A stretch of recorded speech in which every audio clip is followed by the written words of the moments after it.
Hey guys, this is Anime Ball Z here, and today we are going to be doing the opening part to what if Goku and Vegeta had FRIEZA'S potential. Please like the video if you haven't already and subscribe, it's totally free and you can unsubscribe whenever you want. There's nothing much else I'd like to say in the intro, so without further ado let's get into the video.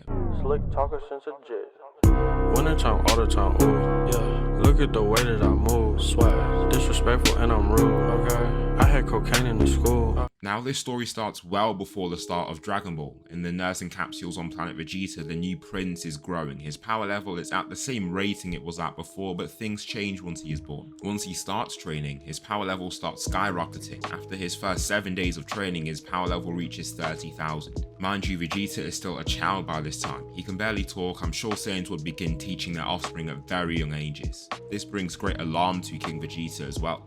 He's so young and untrained that he can't properly control his power. When they spar each other and fight, he finds himself getting seriously hurt by his own son.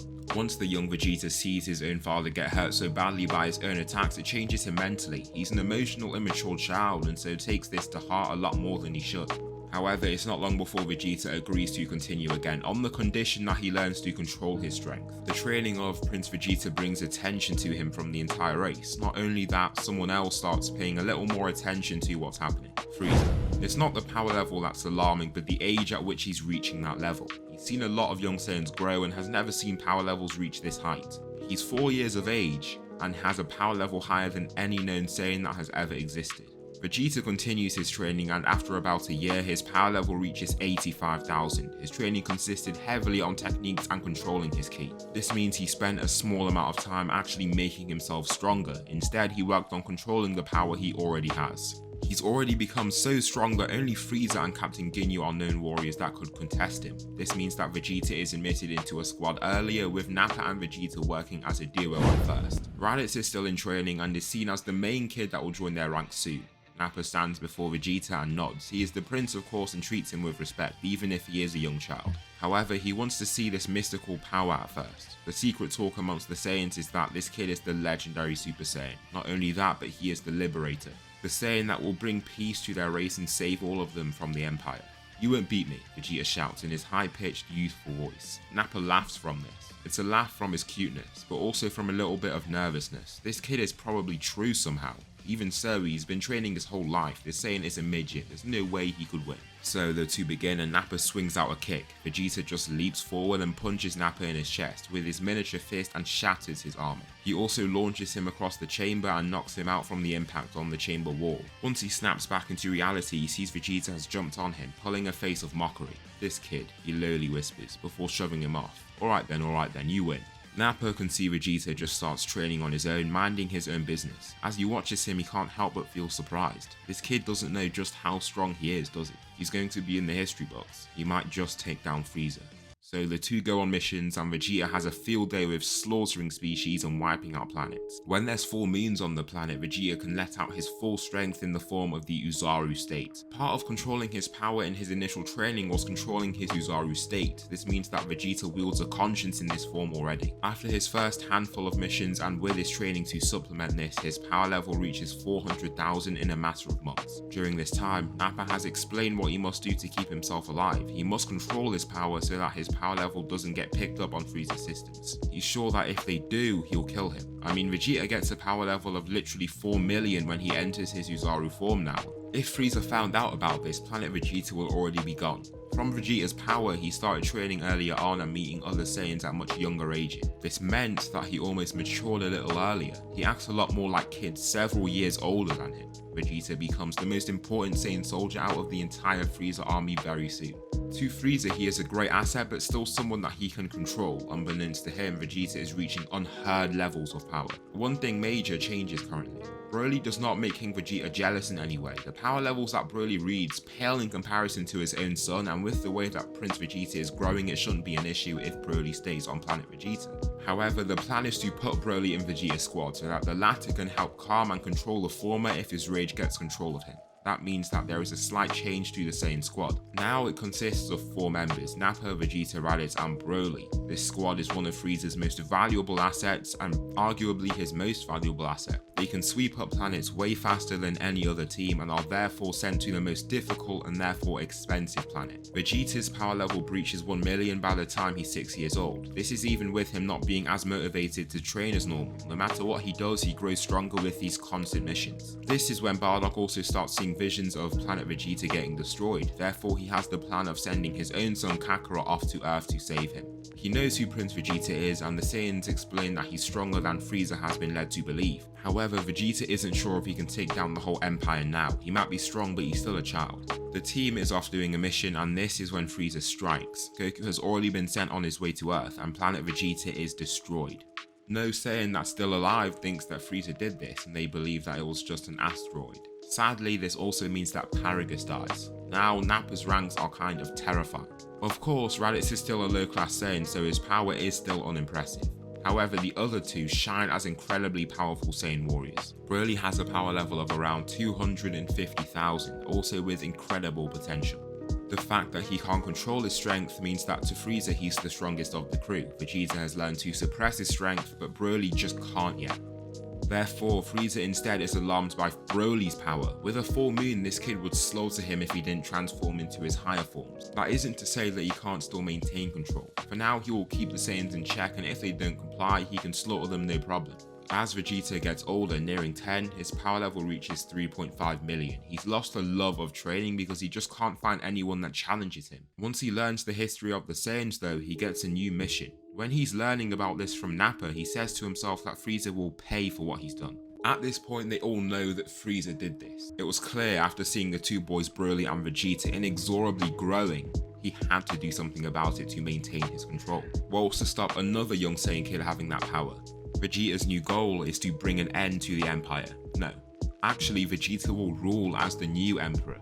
Now Nappa can get behind that. He tells him that he'll need to start training again. If he does, things will be very easy for him. Vegeta complies. He will honor his fallen Saiyan brethren and control the empire that controls him. Across the galaxy, Goku is born. At first, his power level is still 10. However, once Grandpa Gohan starts training him, his real strength starts to shine. Goku reaches a power level of 1000 after one night of training. It confuses Gohan, who nearly dies from sparring him one time. The next day, his power level reaches 2000. Somebody that is extremely alarmed from feeling this is Kami. He looks down on his lookout, resting his weight on his staff, and just can't take his focus off Goku in the distance. How can this kid be as strong as his senses claim he is? If this kid is really that strong, he could be a serious issue. Of course, he seems like a good-hearted boy, but anyone with such power that they can't properly control is dangerous. Grandpa Gohan kind of stops training him by this time. However, we know how eager Goku is to train. All it takes is a few odd push-ups here and there on his own and his power level breaks through 10,000. This is the point at which Kami says enough is enough. He has to step in. Goku has already changed his ways of training, finding odd wastelands to train in and improve. This is because when he unleashes his full power, he destroys everything around him. I mean, this is the power level that people generally believe is enough to destroy any planet. Goku hasn't been training for that long, mind you, so his ki control isn't that good. Therefore, with this much power, he just destroys the area that he's in when he trains. He shoots a single ki blast and destroys a whole mountain from his strength. The rubble comes crumbling down, but through this cloud of rubble is a flowing cloaked man. He has dark green skin and looks aged from his wrinkles. Once he lands, Goku can fully see his large stature. He towers over the young boy and even makes him a little uneasy. "Who are you?" he asks. "My name is Kami. I don't come in harm, boy." "What is harm?" "A very young," Goku says. This just makes Kami laugh. He doesn't realize just how young this kid is. Therefore, he goes to Grandpa Gohan and explains to him what he intends to do. He must take Goku under his wing and train him just to make sure that his power can be used properly.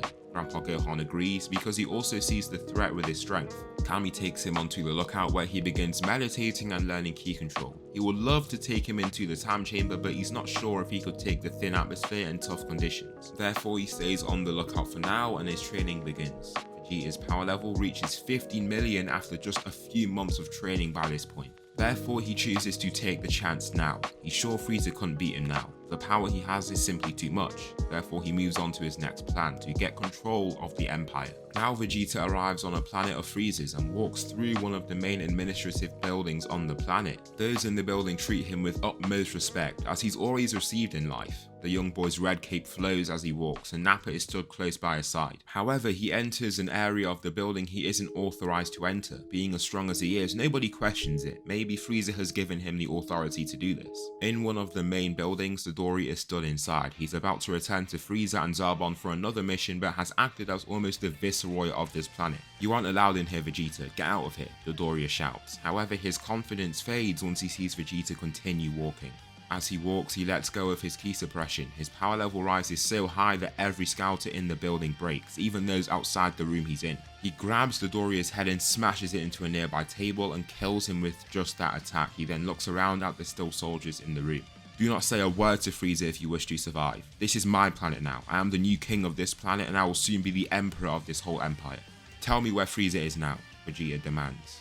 "You heard the boy," Nappa shouts, and one of the trembling soldiers starts searching through a holographic tablet to give him the information. He pings the location to his own scouter and Vegeta is ready to go. He signals for Nappa to follow along and is soon on his way. The plan is soon underway. Vegeta will confront the Emperor and put the cards on the table. If he does not submit, he will die. Simple. Broly will be used as support firepower if things go haywire. Vegeta has learned how to use the fake moon and will use that if Frieza overpowers him. The prince hasn't just looked at this from a point of arrogance, he wants to make sure this is foolproof. He won't allow this to fail. He arrives at the planet that Frieza is on. Nobody had the courage to warn Frieza of what was coming. He barges into Frieza's throne room and launches a single ki blast straight to Zarbon. The blast explodes off Zarbon's top half and also shatters the glass wall behind Frieza. He swivels around in his throne before stepping off it. "Frieza, I want to make this as simple for you as possible," Vegeta states. "I'm taking the throne of your empire. You step down and if you don't listen, I'll kill you," Vegeta demands. Frieza doesn't reply at first, then smiles. "I'm going to have to decline that offer and not listen. If you wish to fight me, can I at least enter my battle form?" Frieza asks. "Do whatever, you'll still lose," he shouts. Frieza nods and smiles mischievously. Vegeta just sealed his own fate in Frieza's eyes. He transforms and shakes up the entire building. Those are terrified at what could be happening. They can't even sense any power signature anymore and assume that Frieza's fighting. This leaves them terribly surprised. They never thought the day would come. Frieza enters his final form and speeds toward Vegeta. Before he can even react, he lands a strong punch and launches him through the throne room. He slams through two thick walls and before he can fly out the whole building, he grabs his head and slams him to a lower floor. Vegeta shakes off his head and looks like he's going to blow a fuse. He's so angry that he's been hit like this. It's basically never happened in his whole life and his youthfulness only exacerbates this. He roars and leaps at Frieza, landing a flush kick onto his chest. His foot just bounces off his chest and does relatively little. Frieza just continues beating up the Saiyan and it's not looking good. Broly is an option but not to Vegeta. He doesn't let him enter the fight and wants to end this himself. Frieza kicks him through the whole building and he looks down to see almost every single person in this city looking up at the fight. However, he creates a white ki blast and hurls it up before tightening his hand into a fist. The blast grows, then Vegeta starts feeling the warm, fuzzy sensation rush through his whole body. His eyes turn to a red and the transformation begins. Frieza slows to a stop upon seeing this and soon Vegeta has grown into his Uzaru state. He reaches out and grabs Frieza before throwing down and slamming him. This slam creates a crater, then Vegeta lands on a large building just outside it. Frieza doesn't look too good, then leaps out to attack him again. However, Vegeta backhands him into the main hill that the palace was built on. The tides turn in the young prince's favour now that he's in this much stronger state. He can just beat up Frieza to no end. Frieza, before he literally dies, releases all his suppressions and enters his 100% state. Even with this transformation, the fight is the same. "I told you I'd beat you, Frieza. I told you. Your empire is mine," Vegeta shouts. He grabs Frieza and looks into his terrified eyes for the last time. A smile shows up on his face, revealing his large fangs. Hurling Frieza up into the sky, he opens his mouth and launches a full power energy blast at him. It explodes around the Emperor and destroys his body. Vegeta watches closely at the thinning smoke, then smiles once he sees Frieza isn't in sight. The job is done. He's won. The Emperor has been killed. He raises his arms regally and laughs up at the violet sky. He's prevailed. Frieza is dead and gone and has been superseded. Vegeta is the new emperor. Some soldiers remain just watching him in awe. Vegeta looks down at them and prepares to give them a message. "All of you, tell the galaxy that there is a new emperor, Emperor Vegeta. Kill anyone who goes against me," Vegeta demands. The soldiers rush off to complete their duty, then Vegeta stands on a planet that is now his, in an empire that is now his own. These next few years will be amazing. The years pass and Vegeta grows on the throne. Vegeta works as almost a one-man army. He goes to new planets that he wants, and if they don't wish to comply in joining his empire, he will kill them all. Some think they're strong enough to defy him and then meet terrible fates. Unlike Frieza, who rules in fear, Vegeta takes a more active role and rules with an iron fist. Everyone knows his name and his face and who he is. He isn't one of those leaders that rule in the shadows where you don't know his face. He makes himself known and establishes a personality of him being bold and ruthless. Now, what this does is make the empire a better state. Dissidents are dealt with and everybody feels unified under the authoritarian emperor and are willing to work as a part of his vast empire. Nappa, Broly and Raditz all become right-hand men for Vegeta. Broly is his most respected soldier though, since he is so strong. His power level is at 8 million and makes him unstoppable, literally. I mean, people like Vegeta and Broly show up on planets and in 5 minutes they've wiped it clean of any life. Across the galaxy on Earth, Goku is now 12 years of age and has a power level of 5 million. Even if Kami doesn't like training him since his growth is inexorable, Goku can't help himself. Bulma tries to go on her journey of acquiring the Dragon Balls but goes against too many enemies and ends things before she finishes. Goku isn't down on the ground and so isn't there to help her. However, soon after, he descends to partake in the World Martial Arts Tournament. Kami told him about it and he's hoping to see some new people here. He's been up on the lookout for so long, but Kami thinks that he should be free to go off and have his own life now. Every single enemy is taken down with ease up until the final. Here he meets Krillin, who has been a student under Master Roshi and has a power level of around 50 to 60. He's strong compared to the other warriors that they've already defeated, but Goku won't have any fun from this fight at all. He's lucky the Saiyan has learned to control himself. If he couldn't, his life would have been in danger here. Goku bows to Krillin and makes his stance. "I hope we have a good fight," Goku says with a smile. Krillin just scoffs, being the arrogant kid he is. Just like before, he isn't as open to Goku's politeness and cheeky nature. The two fighters begin and Krillin charges forward. He misses his first punch with Goku stepping to the side. He turns and tries to attack him again but misses the mark. Goku continues slipping past all his attacks with light, perfectly timed steps to keep himself unscathed. The fists continue soaring past his body, leaving his clothes to flow around, but beyond that there's no other effect. Krillin starts getting frustrated with this quick guy, he just can't land a hit on him. He even resorts to an after image, but Goku tracks him and evades his next hit by leaping into the air. He slowly flips, then lands behind him, still with his hands behind his back. "Stop jumping around the place. If you want to beat me, then beat me," he shouts. Goku tilts his head to one side from hearing this, then makes his stance. Next, he leaps off and aims forward his leg. Before he can kick him, he lands just before hitting him. Aiming the tip of his feet forward, he taps him on his forehead and knocks him off the ring. Krillin is fuming since he just got humiliated. He thought he'd done so well with Roshi's training program but just couldn't get the win. However, once he looks up, he sees Goku reaching out a hand. "You fought well. You got to the finals. Don't think you've lost when you made it all the way here," Goku says.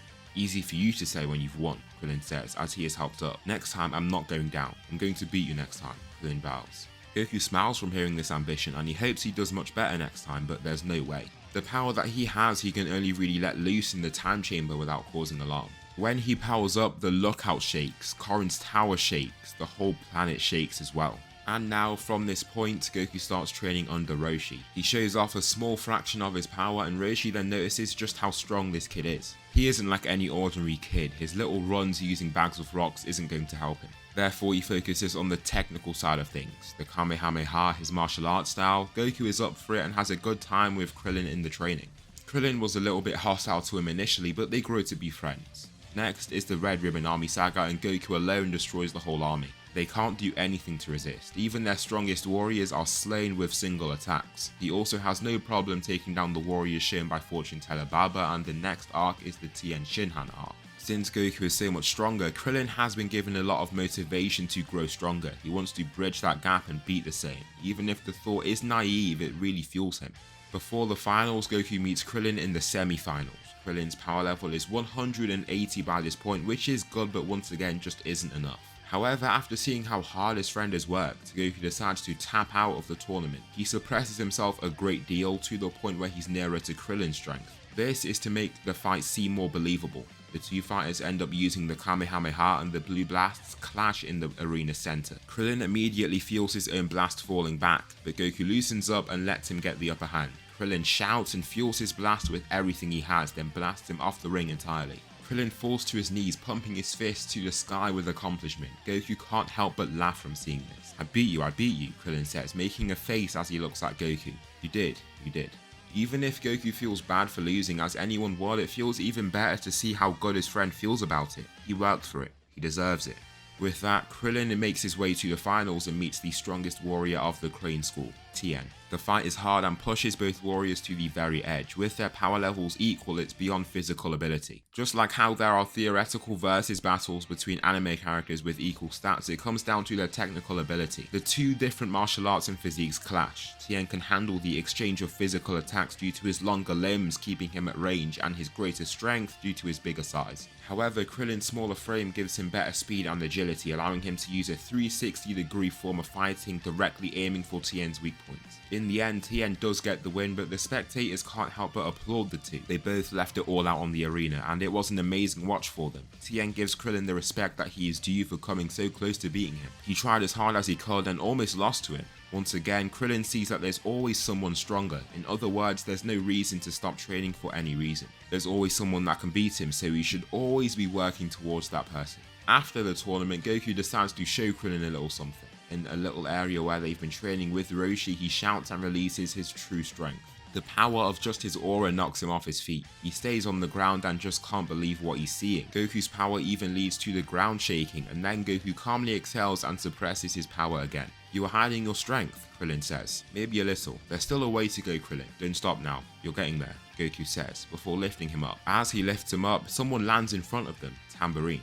His job is to eliminate the strongest warriors of the tournament, paving the way for King Piccolo's path to power. He charges at Krillin and tries to punch him, but is stopped before he can even reach him. Goku has grabbed his wrist, and just by grabbing it, Tambourine is in agony. No, Goku, let me deal with him, Krillin says, readying himself to charge at it. Goku is skeptical about Krillin taking this fight, however he lets him start. He'll step in if the guy's too strong, but he simply doesn't need to.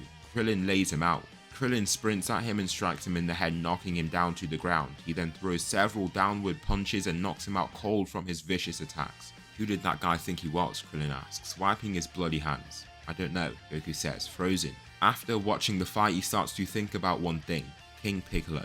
Kami told him about how he is the kind side to a person that split a long time ago. To be the god of the earth, he had to be pure of heart and wasn't. To fulfill the requirements for the role, he split himself in two, expelling the evil side from him. This was King Piccolo, an entity of pure evil made to cause nothing but pain and destruction. This person looks like a Namekian and just seems so evil. However, he doesn't look like Kami. He described King Piccolo as almost his other half, so expected him to resemble Kami in some way. However, besides the green skin and general appearance, he does not. Also, he is incredibly weak. Krillin might be strong, but he knows for a fact he's not strong enough to take Kami on. From this information, he deduces that the real King Piccolo is still someplace else and still has to be dealt with. I need to go for a little while. I'll be back shortly, Goku says, lifting into flight.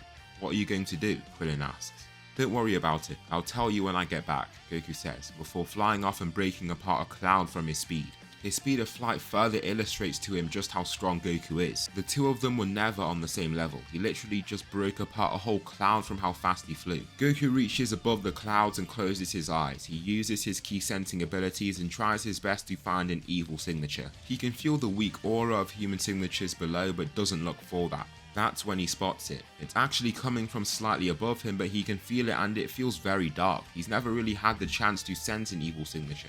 He could feel the signatures of those in the Red Ribbon Army were darker than normal and impure, but this one is like midnight black, evil and pure in the sense of being pure darkness. He flies straight toward the flying ship that King Piccolo is within and breaks through it with a simple headbutt. The Pilaf gang are terrified and run off, but King Piccolo just stands to face him. Who do you think you are? He asks. Goku doesn't really have time for pleasantries. He doesn't want to sit and chat with this guy. He needs to find a way to get rid of him. Kami, I found your other half. He's freed himself from this entrapment somehow, Goku states, using telepathy. I have seen. What should I do with him? Can I kill him? He asks. Our lives are linked. You are free to do so, but I will perish as well, and I don't want to leave the God of Earth position vacant, Kami states. Now that's a big issue.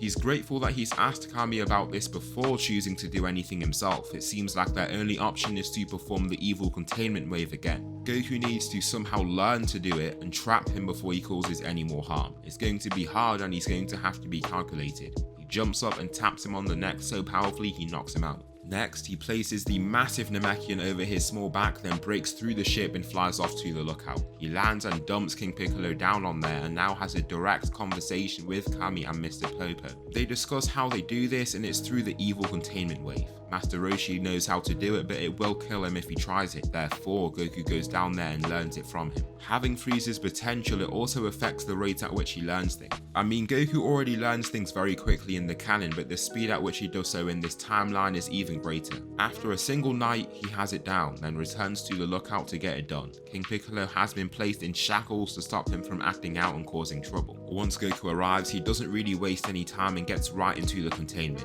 "You can't stop me. What will stop me from coming out again? Once I return, I'll take everything from you," King Piccolo roars. "Whatever, I'd like to see you try," Goku says as he waves his hands around. A flowing green vortex appears between King Piccolo and him.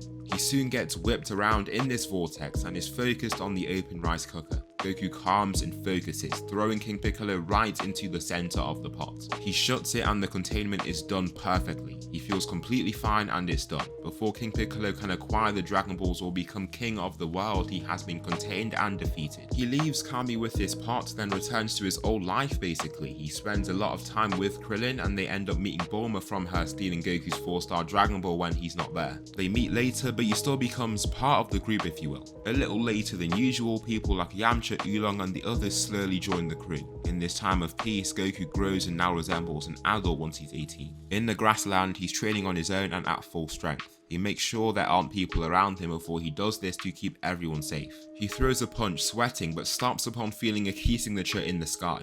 This signature isn't just any ordinary signature, it's massive. He's never got to feel his own one and he wonders if his power is what that feels like. It's kind of scary and pulls up the hairs on his arms. A ship lands ahead of him, then 2 soldiers rush out of it. They aim these weapons forward and then kneel aiming them at him. He isn't scared, he knows the signature isn't coming from them. Now that they're ahead of him, he can feel there's actually 2 of them. A platform comes off the ship and slams onto the ground. Then an individual walks out. The soldiers turn and hold their guns to their chests, bowing down to him. He bends down to exit and looks like a giant. He stands at around 8 feet tall and looks taller than even the Namekians he's seen. He also wears an odd armor that he doesn't recognize at first. However, Grandpa Gohan still has the armor that he wore when he first found him. It looked exactly like that, almost exactly the same. He also has a tail that Goku had when he was younger. He has tanned skin and flush black hair with a golden necklace around his armor. Another person with even more ostentatious jewelry walks out the platform. Just his presence exudes a sense of confidence and boldness. Goku can tell that he is the main man. That other guy might be the muscle, but the man behind him is the leader. Turns out your father was a lot smarter than a lot of us, Vegeta says. We didn't think Frieza would have the gall to destroy us, but he did, and he sent you here, Vegeta states. Goku has absolutely no clue what he's on about and Vegeta just laughs. Of course you don't know who any of us are. It's nice to meet you, Kakarot. My name is Vegeta, he says, putting out a hand. Goku shakes it out of respect but still doesn't know what is happening. Who are any of you? I'm Emperor and we're Saiyans like you, Kakarot. What? Who's Kakarot? My name is Goku, Goku replies. This makes Vegeta raise a brow out of confusion. Did this guy get his memories wiped or something? Does he not remember a thing about where he comes from, who he is? What are you talking about? Do you not remember your brother? Please soldiers, get out Raditz, he states. They rush out the ship and the man reveals himself. A long-haired Saiyan taller than Vegeta but still much shorter than Broly. Is this Kakarot? He looks exactly like how you described, Vegeta says. It is. Kakarot, do you not remember anything? Bardock, Gine, Planet Vegeta, Raditz says. What does any of that mean? Why do you have the same name as the planet he just said? Goku asks. Vegeta just sighs with annoyance. This is going to be a lot harder than he expected. He came here with the intention of adding another strong warrior to his ranks, but he's going to have to get filled in before he makes any progress. Why would I join your empire? Goku asks. From such a proposition, he grows a little hostile. Just what are these people trying to achieve? I'm expanding and want this territory. You're a Saiyan, so I'm being lenient with you. I could have swept up here and killed everyone on this planet and sold it off if I wanted to, including you, Vegeta shouts out. I won't let you, Goku shouts.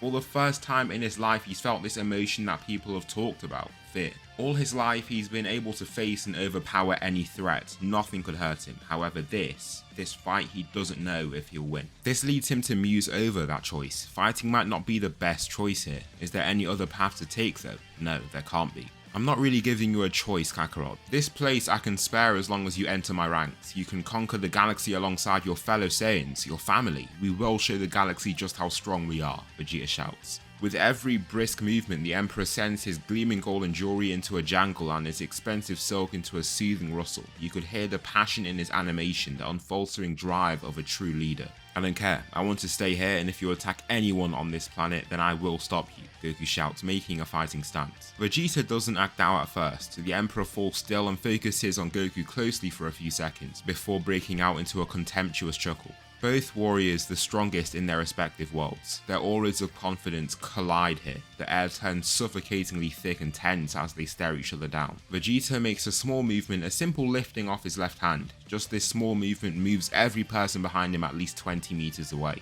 His arm falls back to his side, causing that signature gold jangle and silk rustle. Goku powers up and releases all his suppressions. Vegeta can't see this, but those behind him look very surprised. Broly doesn't have a scouter on, but the others do, and the power level that they sense is alarming. "So, we sent a power level of 8 million, one of the soldiers announces. "Lies," Vegeta roars, turning back to him.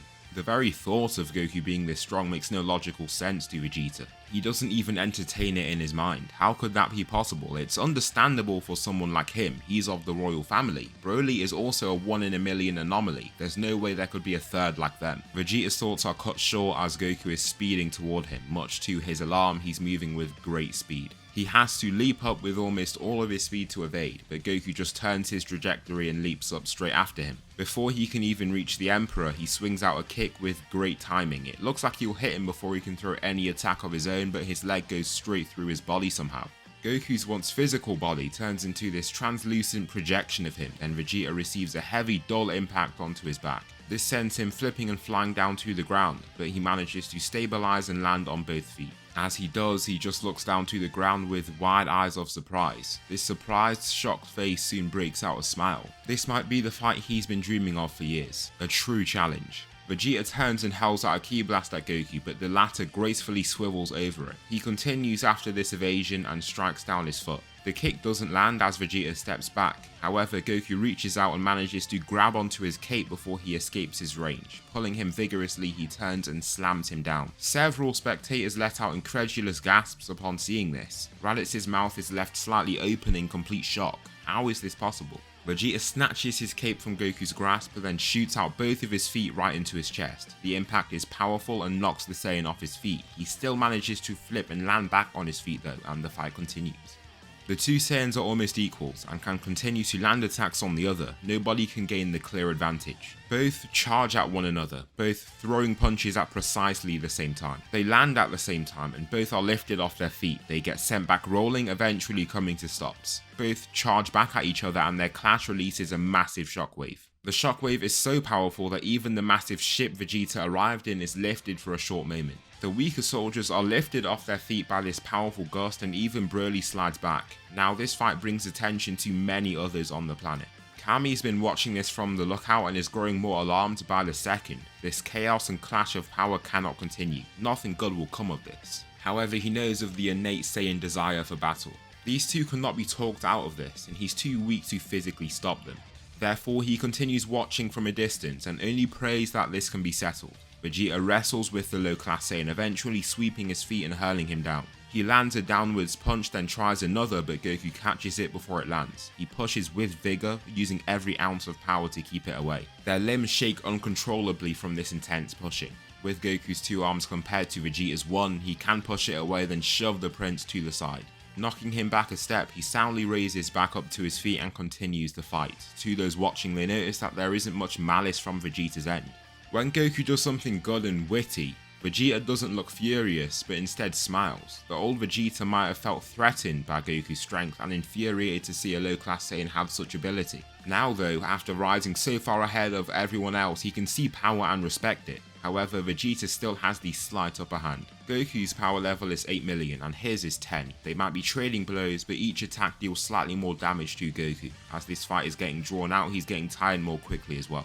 Unlike the prince, Goku is fighting with all he has. In his eyes, his world might be at stake if he loses. Goku shoots and leaps forward almost like a primal beast. He flings himself forward and Vegeta lifts his arms to catch his own hands. The two begin pushing at one another, but Vegeta easily throws him aside and elbows him on the back to knock him onto his hands and knees. The fallen Saiyan wittily goes in for a leg sweep, but Vegeta anticipates and leaps. Descending and using gravity to amplify his strike, he stomps on the back of his head.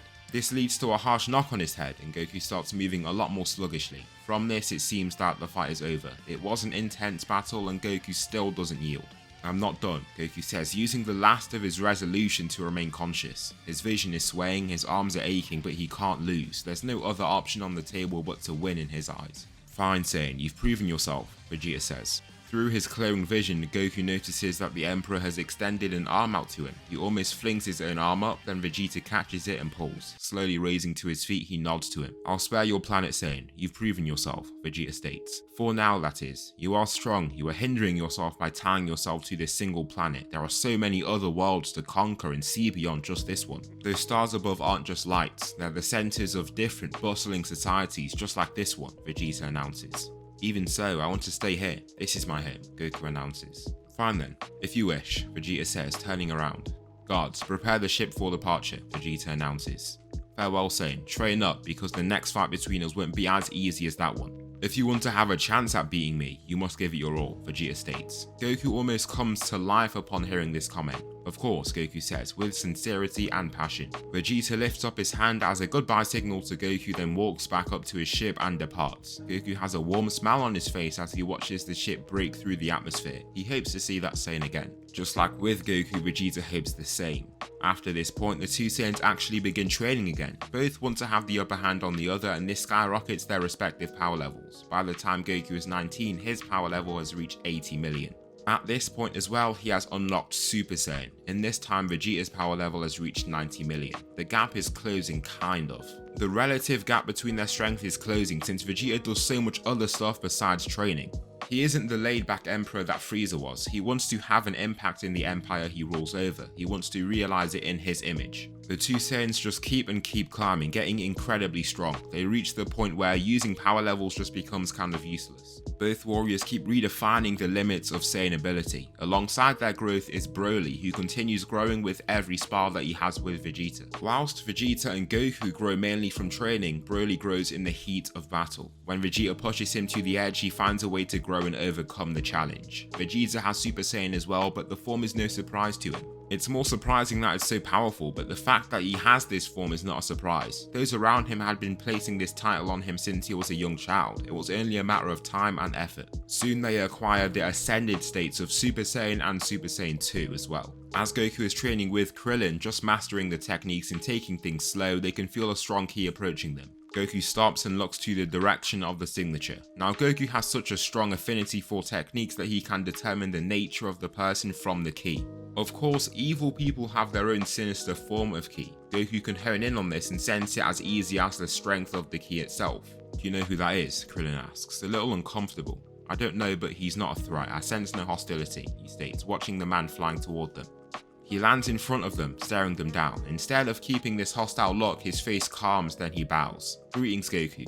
"Krillin, it's a pleasure to meet you both," Trunks announces. "How do you know our names?" Goku asks, with a little hostility now. He wasn't expecting much, but those nonchalant name drops didn't go over his head. Future Trunks then explains his origins and what is to come in 3 years' time. When Krillin and even Goku himself hears that they lose, it surprises him. How could there be androids strong enough to beat Goku? Krillin doesn't really know how strong Goku is, but he's asked. His general idea was that Tien, the second strongest, was around 10% of his strength. When he heard Goku say that with 1,000th of his strength he could destroy every fighter on the planet combined, it surprised him. It just didn't make sense to him. How could the gap be that large? Therefore, hearing of this news left him dumbfounded and quite honestly dubious. "Why should we believe you?" Krillin asks. "You don't have to, I'm only here to warn you. My timeline has gone through several horrors. I don't mean to make this ominous and dark, but I've seen every single one of you perish. The strongest warriors on the planet go out in the worst ways," Trunks states. This leaves his listeners in silence. His voice carries a sense of sincerity and dread that they weren't expecting. They can hear the pain in his voice as he talks, struggling to force the words out. "So please, I don't want this world to end up like mine. I've told you everything that you need to know. The day that they're coming. We weren't prepared, but if you are, you'll have a better shot," Trunks explains. Trunks soon leaves, and the two that heard him of course tell the others about what is happening. They question it just as they did. Goku is just so strong that it confuses them. However, they state Goku is going to contract the heart virus. Even if he is strong, he can still succumb to infection. Therefore, the others need to train as hard as they can for pretty much the first time in their lives. They can't rely on Goku to save them this time. They'll need to stand up and fight for themselves. Vegeta sits sits in his throne on a planet of his own. He looks out into the bustling society beneath him with a smirk, the society that he created. His power didn't just lead people to submit to him in fear, he brought order and prosperity to backwater areas of the galaxy. Planets with clear resources, he acquired them while also rewarding the inhabitants for their cooperation. Of course, those that weren't as lenient and open didn't receive the best treatment. That's on them. We gave them a choice and they chose the wrong one, he thought to himself, drinking a glass of the most luxurious wine in his empire. Behind him though, he can sense a powerful key approaching. Unlike the soldiers of his empire, he doesn't require a scouter to sense individuals. A second after, his large throne room door comes crashing down. Swiveling in his seat, he can see King Cold staring at him. It's been too long, King Cold. You escaped? He asks. Yes, I did. Us of the Frost race can't be kept down for long, King Cold shouts, nearly panting. His clothing is tattered and the wear on his body is still visible. Vegeta didn't want to just kill him off like his son. He had to pay for the suffering of his people and their forced subordination to him. Therefore, he found a planet devoid of life and set up a powerful prison, built solely to entrap him. It caused him great suffering, but that was the whole plan. King Cold's breath exudes true rage. Those years of pain and torment had stacked and degraded his mind. However, with each attempt at escape, each pull on his chains, he grew stronger. Just like Goku and Vegeta, King Cold's growth is abnormal, not on the level of FRIEZA'S, but still abnormal. He lifts into flight and speeds across the throne room. His aura sends the fallen doors flying out the room and rattles the equipment in the room as well. The only thing left unshaken, unrattled in the room is Vegeta himself. He catches the initial punch and the force of the strike can only be seen in the room. It quakes and even the whole building seems unstable. Small pieces of rubble fall to the ground of the capital city below them, chipping off the building. King Cold attempts another punch, only for that one to be caught all the same. I'm surprised, King Cold. I can feel that you are stronger. Even Frieza would have paled in comparison to the strength you wield now, Vegeta reveals. He pulls both of his mammoth hands back, then kicks him in his chest, knocking him away and onto his back. The former emperor grunts in pain from the attack, holding his throbbing sternum. Vegeta just dusts off his hands and slowly walks toward him. His silk red cape slowly flows as he does so, the cape that King Cold used to wear. Now the tables have turned. The former slave has superseded and grown past the master. However, I've grown far past any level you could acquire. Let me show you a little something before you pass. A little surprise. His eyes turn to a sky blue, then his hair turns gold. A golden aura rushes around him after his transformation, and one of his new forms is revealed, the Super Saiyan form. Do you like it? It's rather glamorous, isn't it? Vegeta says, before grabbing King Cold by his neck. I gave you a chance to live. Either you live the rest of your days in that prison, or I killed you.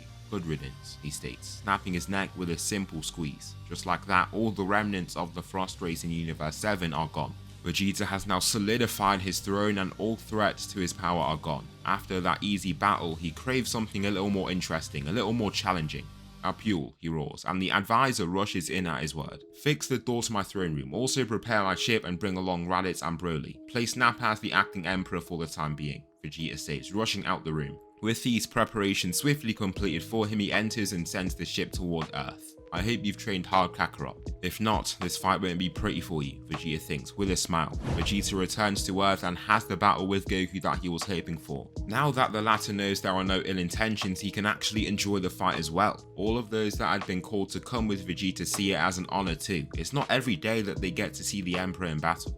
Seeing him at full power is an even greater joy as well. Instead of Vegeta getting the win, it ends in a stalemate, a simultaneous clashing of fists, just like in their first fight to bring them both down. Instead of both continuing and getting tired and injured, they call the fight a draw for now. Vegeta didn't come empty-handed either, he comes with gifts, like masses of currency that Goku can use in Vegeta's empire if he ever wishes to explore it. Just as Vegeta hands over these gifts and the two chat for some time, something occurs, a strong explosion, and both can sense a loss of life in the distance. Soldiers, has someone misunderstood an order? Vegeta asks his crew. His soldiers sometimes are sent to exterminate and wipe out all life on planets, but he's never given an order for that to happen on this one.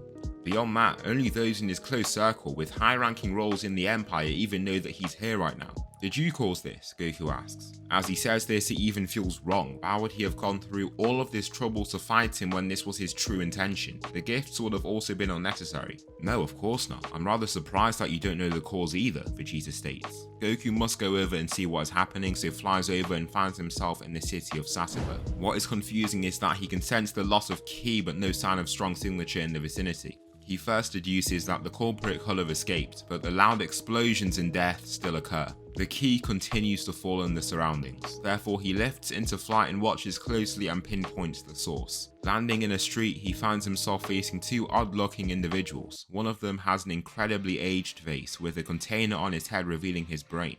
The other shows no true human features at all. Every part of his body seems artificial. The extremely pale skin, the static digital body movements. "Who are you two? You're the androids, aren't you?" Goku asks, almost shouting as he does so. Goku hates to see such evil. He barely even tolerates what Vegeta has claimed to do in his empire. To see innocents fall like this makes his heart burn in anguish. "If you wish to fight, then let's take this elsewhere. It's too dangerous to continue here," Goku states. Dr. Gero only laughs in response. Instead of agreeing or giving words of response, his eyes begin glowing a crimson red. He releases powerful lasers into the vicinity, raising what remains of the burning city down. Goku can see blood spraying even above the surrounding buildings as everyone around them is taken down. "No," he shouts, almost unable to take what he sees. He tightens his fists and the three of them move elsewhere. Vegeta follows from a distance. It's not a job to save anyone on this planet. He feels no such pity for them. They still live primitively. With his technology and soldiers, they might have had a better chance at survival. Goku's first battle is against Android 19. He charges at the android without even needing to go Super Saiyan. The android, no matter how advanced, isn't capable enough to capture his movement. He moves with such speed that the android is left standing there like a sitting duck, open to any incoming attack. His fist crushes its head and leaves the android to slide across the terrain. It arrives back at the feet of its creator, unmoving and broken. Goku then looks up toward Dr. Gero, striking fear into his heart. The android sees that his chances of escape are very slim. He needs to escape to activate his androids though. He manages to land a quick surprise attack, totally taking Goku off guard. It leaves him blinded for a split second, and this is all the time that he needs to escape. He flies off into the distance and goes on to try and activate his androids. Vegeta watches this happen and just chuckles. What could that man be up to? He watches this all unfold from a completely neutral stance. There's no desire for him to get involved and help. Nobody can test him or Goku anyway. That cheap trick only delayed his death. Behind him, Vegeta can sense a ki though. He turns and aims his hand, already forming a ki blast. There he sees this purple-haired individual. He assumes that he's from this planet since there's no species in his empire with this sort of luck. "Who are you?" he asks. Even if Vegeta is the strongest, he's the Emperor. No matter what he does, he will get enemies. This means he always must keep his guard up in case there are people trying to plot on him and usurp his position. "I come in peace. I only come to warn you of what is coming, Vegeta," he states. Why did I have to say father's name? Trunks thinks, cursing himself for his blunder. "I'm not even from this planet. You're talking to the wrong person. You should be following the man that just flew in that direction. I'll be leaving this place in not too long," he explains. Leaving? Now this is a little confusing to Trunks. How could he be leaving? How would he be born if he's just leaving? He puts those thoughts aside now and takes heed of Vegeta's advice. He came here not to muse over these confusions, but to stop the androids. Goku chases after Dr. Gero, but finds himself growing slower. Not only that, but this short flight starts to tire him. He knows that he just had a fight with Vegeta, but they both had senzu beans to get back up to speed. This shouldn't be tiring him as much as it is right now. Once he arrives at the location of Gero's lab, the mental entrance begins swaying while he's completely still. His vision falls in and out of focus, and this cumbersome fatigue washes over him in seconds. Before he knows it, he's about to fall off the cliff this lab is on. The darkness in his peripheral vision claws itself toward the center of his vision, taking away his strength and consciousness in the process. Nearly totally fading, Vegeta grabs him by his shirt and pulls him up onto the cliff he just fell from. What is wrong with him, he wonders, dropping him down. "Medics, approach my location. Acquire Goku and place him into a healing chamber. Assess and relay his condition back to me," Vegeta states, talking to a golden bracelet. Now he turns his attention to this lab wall ahead of him. Out of curiosity, he punches through the lab to explore. Upon entering this room, he takes note of the two androids now looking at him with Dr. Gero behind them. "Hello there, Vegeta," Android 17 says, just waving at him. "How do you know my name?" Vegeta interrogates. He's puzzled by his knowledge since he's never seen him or any of these people before. It's a little creepy to him since he's sure his influence doesn't reach this planet. The same thing happened with that purple-haired guy he saw a few minutes ago. They don't even have spacefaring equipment to hear of him and his empire, making this even more confusing. Just outside the lab, future Trunks has come to the rescue before Vegeta's crew. He needs to deal with Goku himself lest he is not properly healed and succumbs to his illness. "Blast him, get rid of him," Dr. Gero roars. 17 only smirks, turning to instead blast him. "We don't listen to you." "You made us because you couldn't finish your own battles," 17 says, with clear disdain. He slowly turns, also turning his attention to the man in front of him, the Emperor, the Prince, Vegeta. "Choose wisely. You won't be strong enough to challenge me, and I'm not one to shy away from a fight," Vegeta claims. 17 and 18 only smile from his arrogant smile, and the two of them close in to attack. 18 goes in first, but Vegeta grabs her before she can connect. Slamming her, he lifts a hand and catches 17's punch, stopping him in place. He then thrusts his arm down and knocks his head, cracking the floor of the lab. In this short time, he's already dealt painful hits to both androids. 17 attempts to go back and attack, but Vegeta lifts and kicks him straight through the remaining part of the lab door and out of it completely. He hurls 18 out there as well, then slowly walks forward. "Didn't I tell you? The fight is useless," Vegeta shouts. Upon exiting the lab, he hears a dull, low sound from his right. It sounds like a machine whirring into action, almost like a ship ready to take off. Soon he can see this faint orange light cover his view, and once he turns, he finds the source of it. This red-haired man of great stature, clad in mysterious green attire. He has his arms both aimed at him, but they don't have hands. The ends of them are instead glowing barrels like those of a machine gun. Before he can think another thought, 16 releases his ultimate attack. Numerous explosive blasts are released at Vegeta. They strike him and knock him off his feet since they were so abrupt. The blasts cause the lab to quake and large rocks fall from above and crash into the equipment below. Vegeta is blasted through the rock mountain that the lab is situated in. As 16 powers through this hole he created, the lab behind them collapses. Vegeta can't even see as his vision is dominated by these bright explosions that also knock him around. To escape the blast zone, he zooms up and then hurls down a massive ki blast. He hits 16 right on and destroys him with that single blast. Not only that, but he turns the entire surrounding area to a cloud of rubble. 17 and 18 just about manage to escape this explosion, but have to move almost as fast as they can to escape. The Emperor lands behind both androids with a smile. 17 turns and swipes at him, only to see him turn into an afterimage. The true Vegeta has arrived in front of them with a smile of arrogance and contempt toward them. 18 then tries to attack him, aiming a blast. Once again though, he turns into an afterimage and easily evades. "A neat trick I learned from Kakarot. Rather useful for dealing with fights a little more quickly," Vegeta states. Out of nowhere, he attacks 17 by smashing his knee into his back. This single attack cripples him, dropping him onto his hands and knees. The android tries to raise back up, but feels a sharp agony shoot up what remains of his spine. 18 tries to catch him by surprise and hit him, but he jumps up and elegantly flips over her incoming punch. The Emperor lands behind her with grace and continues annoying them with his games. It takes not even a sliver of effort to toy with these androids. Over the years, the gap between Goku, Vegeta and everyone else is monumental. Even in just his base form, he's having an amusing time messing with these fighters. 17 aims another punch but has lost a sense of confidence in himself. As the fist travels, it almost seems like he expects it to miss. After trying so hard to hit him, his failure to do so has demoralized him. This time Vegeta doesn't let the fist fly past him. He instead catches it, stopping the android in his tracks. "Alright, I've had enough fun," he announces. His simple grab turns into a vicious squeeze. 17 falls from this pain, pulling at his hand with all his strength to try and free himself. No matter how hard he tries though, he can't. Vegeta snaps his arm and pulls him back to land a clean punch. The punch not only knocks the android out but kills him. He turns to 18 then charges toward her. Trying to escape is futile. Her fate has already been decided. Vegeta drives his hand through her chest and kills her in this swift movement. The job is done and he just wipes his bloody hand.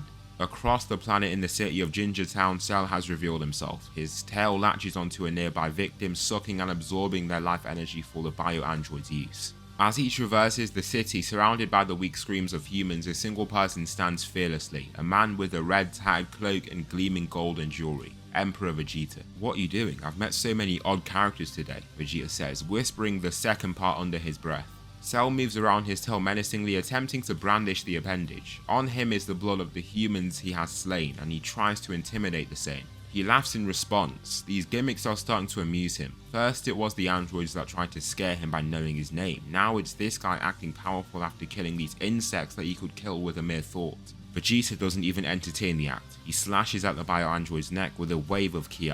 The Ki wave is sharp and quick, slicing his head straight off without any physical contact. Vegeta wipes his hand in his underarm but then notices Cell is raised up once again like nothing even happened. "You're going to have to try harder to beat me." Vegeta cuts him off and kicks through his chest, before decapitating him again. Now before his very eyes, Cell mends back into his true form. What a healing ability. It reminds him of the Namekians with their limb regrowing abilities. Instead of resorting to dismembering him, he just launches his Big Bang attack at him. The explosion lights up the surrounding area and destroys Cell. He's broken down into small fragments, and even those smaller fragments are turned to ash. Once the smoke clears around the blast zone, nothing remains of Cell. The Cell arc comes to a rather premature close there, and peace is returned to the Earth. Vegeta, instead of leaving right away, decides to stay here on the planet for a short time. As the threat has been dealt with, Trunks gets ready to depart. That's when he realizes that he still isn't strong enough. This timeline might have been saved, but what's going to happen in his own timeline when he returns? He must use this time to get stronger so that he can beat the androids back in the future. Bringing back someone from the present would be ideal, but there simply isn't enough fuel for that. They only have enough for him to return, therefore he goes to Goku to try and learn from him. After a good few days, he recovers and he's up for the challenge. Future Trunks goes back to his own timeline after a difficult time training with Goku. He was expecting to learn a few things, but Goku assured him that wasn't the way. He truly pushed him to his limit and pushed him past it. After that strenuosity, it gave him the exact power he needed to free his timeline. After such a challenging time in the chamber, it's almost surprising to see the gap between him and the androids. Once they're gone, he breathes a refreshing, peaceful breath of air. He's surrounded by this warming silence that's almost a blanket cloaking him, the safety that he hasn't felt in so long. Back to the main timeline, Vegeta decides to stay a little longer than expected. That is after meeting Bulma. He ends up staying for a month or two but tells Bulma about the empire that he owns, the world that he is a part of. Now Vegeta does give a proposition. She can enter that world and join him, be by his side, be the queen of the galaxy. As nice as it sounds, she chooses to stay on Earth. She's made a life here and doesn't want to throw it all away for glory. To Vegeta, that option isn't really an option. He chooses power in a heartbeat. However, even if he's never uttered it himself, he loves her.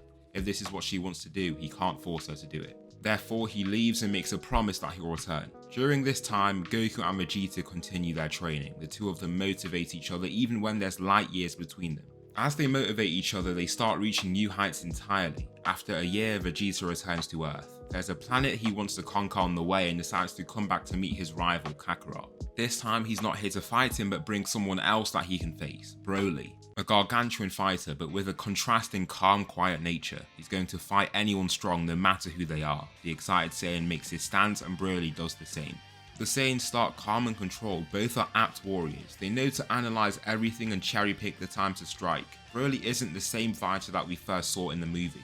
He spent a lot of time under Vegeta's wing and has fought him many times. Over these several years, he's learned to control his power and temper. He's no longer dynamite that could go off at any time, but instead a swordsman that's learned to master his blade. Broly steps forward, spinning around to swing out his heel. It's swift, but Goku moves back and evades. Broly lands, then shoots out his other leg that lands right on his forearms. Goku sent sliding back a good few meters and can feel the weight of that hit. It's manageable, but well above anyone else he's fought other than Vegeta. Maybe he was right, this fight might be quite fun. Broly slowly walks him down before unleashing a wave of fierce punches. Goku continues moving past his fists, but has to put decent effort in. Soon a smile breaks out on his face. He's going to have a lot of fun here.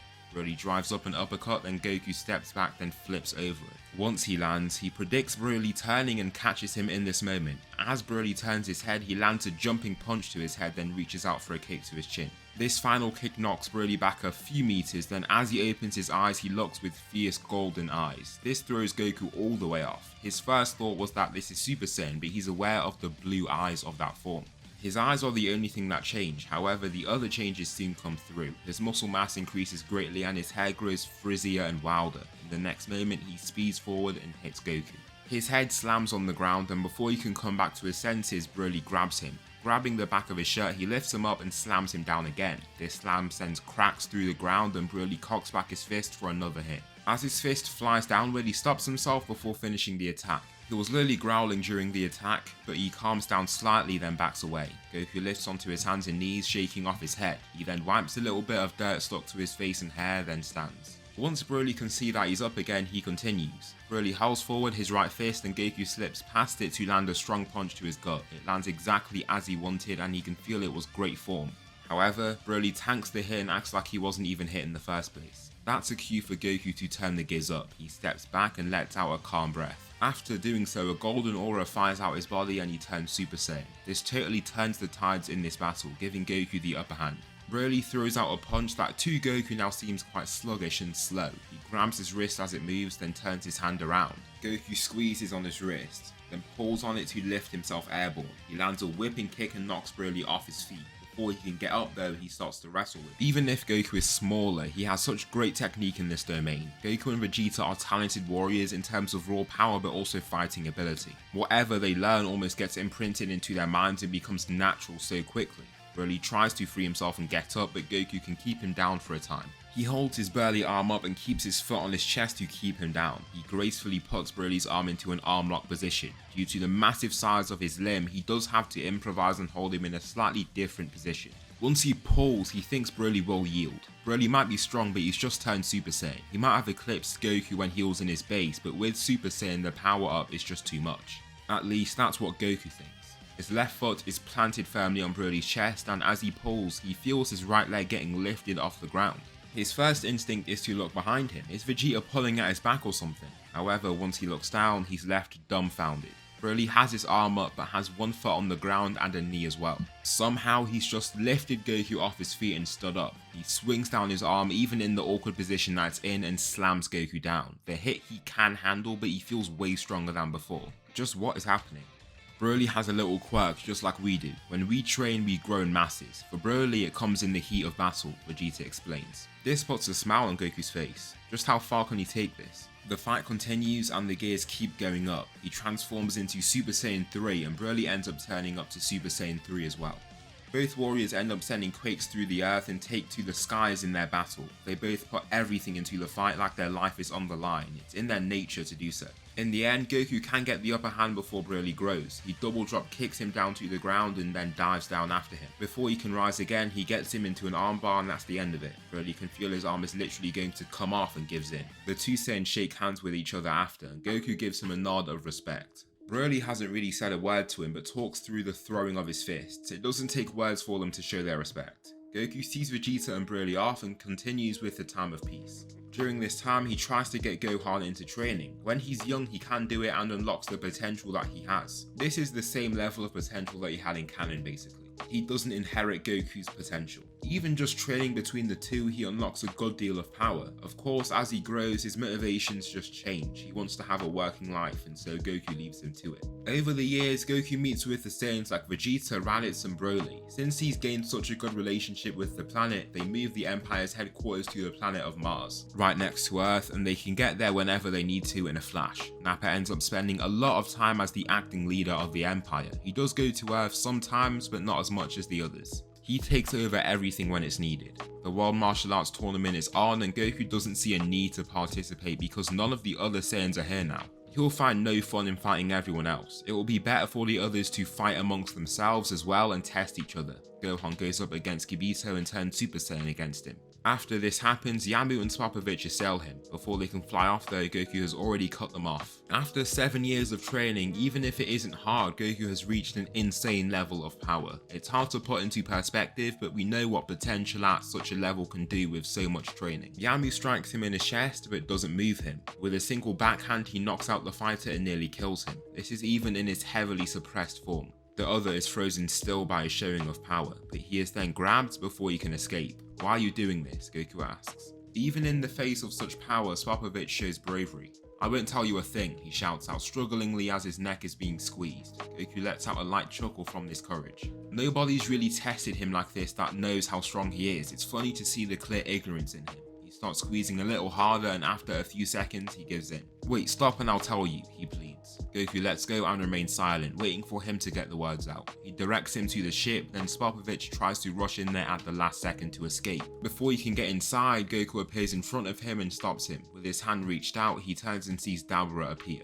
Dabura goes in to attack him, but Goku lifts into flight and misses him. Dabura then aims up and shoots out his spit, a very odd move in battle. He does dodge because it's inherently disgusting, then dives down. This sudden movement releases a massive wave of air that sounds almost like a gunshot. Landing a single punch is all he needs. He snaps his jaw and knocks the guy out. Straight after the attack, he rushes into the ship and gets placed against two of Babali's strongest warriors. His first foe is Pui Pui. They're transported to a planet of 10 times gravity and the Majin fighter thinks he has the advantage as a result. Much to his dismay, he finds that this has no effect on Goku. All it takes is a single punch once again. Yakon also dies once he turns into Super Saiyan. With Dabura already knocked out and not doing too well, he isn't prepared to face Goku again. However, after that previous fight, Babidi absorbed masses of energy. Just Goku's transformation into Super Saiyan released enormous amounts of energy. This gives Babidi enough to activate Buu, and this is what he does. There's no need to get a Majin Fighter, and Majin Buu is released. The Pink Fighter reveals himself for the first time in millennia, and the Shin are terrified.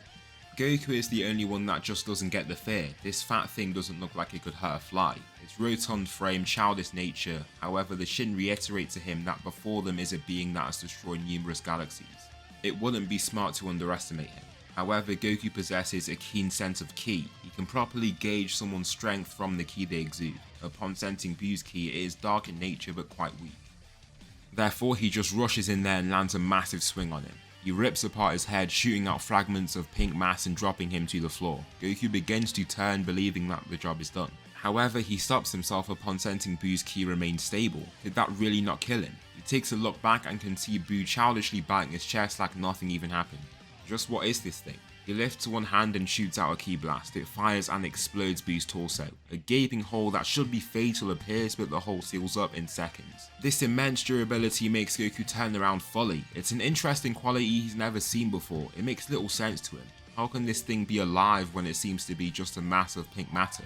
It's strong, but not enough for Goku to want to keep it around. He lifts both hands, steadies himself, and fires out an energy wave. It slams into Buu and soon ensnares him. It disintegrates his body and turns it into a cloud of hard, rocky substance that then degrades further into ash. Buu has been destroyed and Babidi's plans have been foiled in under an hour. Is that all then? Goku asked the Kais. They're both left dumbfounded. They knew Goku was strong from viewing the world. They also noted Vegeta's strength and domain of influence within this galaxy. However, they improperly gauged the caliber Goku was at. Even now, they can't really tell just how strong he is. The second strongest person they've ever encountered now would be Majin Buu, and he just made a complete fool of him. Anyways, they're happy to have such a powerhouse on their side and return to their normal duties now that the problem's been dealt with. The training continues, but for Vegeta these years go slightly differently. Vegeta has a hybrid Saiyan son, but not just any son. He's the son of an emperor. The galaxy is his inheritance. Bulma might want him to stay on Earth and have an ordinary childhood, but Vegeta explains that he is his successor. There is an empire that he needs to train to head. Not even that, but he won't have a weak son. It's clear that he has potential, but without training and realizing it, that means nothing. Therefore, Trunks' training regime from young is far more intense. I mean, this is how Vegeta grew up, so he doesn't see much wrong with it. Trunks is arrogant in the canon timeline and Vegeta loves it here. He isn't one to make his son humble. He himself is far from that. However, to be overconfident and lazy is not the way. Confidence, though, isn't a problem. Beerus awakes from his slumber and zooms down to Earth in search of the Super Saiyan God. Goku and Vegeta both look at each other once he asks this question. If there's a Super Saiyan God, it's gotta be them. Vegeta steps forward first with his royal gold jangling smoothly. He knows exactly who Beerus is, but it's different now. After so many years of basically being the strongest, he fears no one. Beerus lifts his eyebrows from his evident confidence. It's almost exuding from him. The two lift off the boat, maintaining eye contact. I see you still have some form of influence. I commend you for taking down Frieza, Beerus states. Thank you, he was nothing. I killed him when I was just a child, he reveals. Now this leaves the God of Destruction surprised. At first he doesn't believe it. However, he remembers Whis saying the same thing to him before he got here. Vegeta is a complete Saiyan anomaly. He possesses power far beyond any other Saiyan in history, and the Saiyan next to him has comparable strength to him. Vegeta tightens his hands into fists and begins the battle. Air swivels and rolls around him as he advances, and he lands a clean punch. Before Beerus can even react, the haymaker lands flush and leaves Nappa totally surprised. He saw Beerus back in his time. He was a terrifying character. He made King Vegeta look and act like a child in front of him. He never contest his word, never defy him. Whenever he got close to him, he trembled with fear. Has Vegeta really reached that level? Beerus falls still upon taking that hit. A bruise is left on his cheek and he almost can't believe it. Still flabbergasted, Vegeta takes advantage of this and lands a knee to his chest, then an elbow to his jaw. Grabbing his head, he slams his head into the hard gold jewelry on his chest and swings him down into the waters below. But it looks like Beerus will fall headfirst into the water but gains control before he falls in. Beerus shakes his head, still overcome with surprise. Instead of letting Vegeta attack him, he flies up and goes on the offensive. Throwing out a punch, Vegeta evades it and lands a swinging kick that lands right on his neck. Before he is sent back, he grabs one of his extended arms, pulls him back, then headbutts him. Blood shoots out Beerus' nose, then he just beats up the god. He holds nothing back and just lets loose completely. Beerus can't even see the attacks coming and tries to use Ultra Instinct to stop getting hit. Of course, he hasn't mastered the ability yet, and so it doesn't work. He does evade the first 2 hits, but he just got lucky. The next attacks come in with immense power and rattle him. Vegeta lands a final punch to his chest, keeping his fist extended. Beerus coughs out blood after taking that wave of attacks and is left panting. He really exerted himself then, trying to evade those attacks. Just having woke up from a 30-year slumber isn't helping him either. "Is this the fight you wanted, Beerus?" Vegeta then asks, crossing his arms. Beerus doesn't reply immediately. He's still left totally surprised.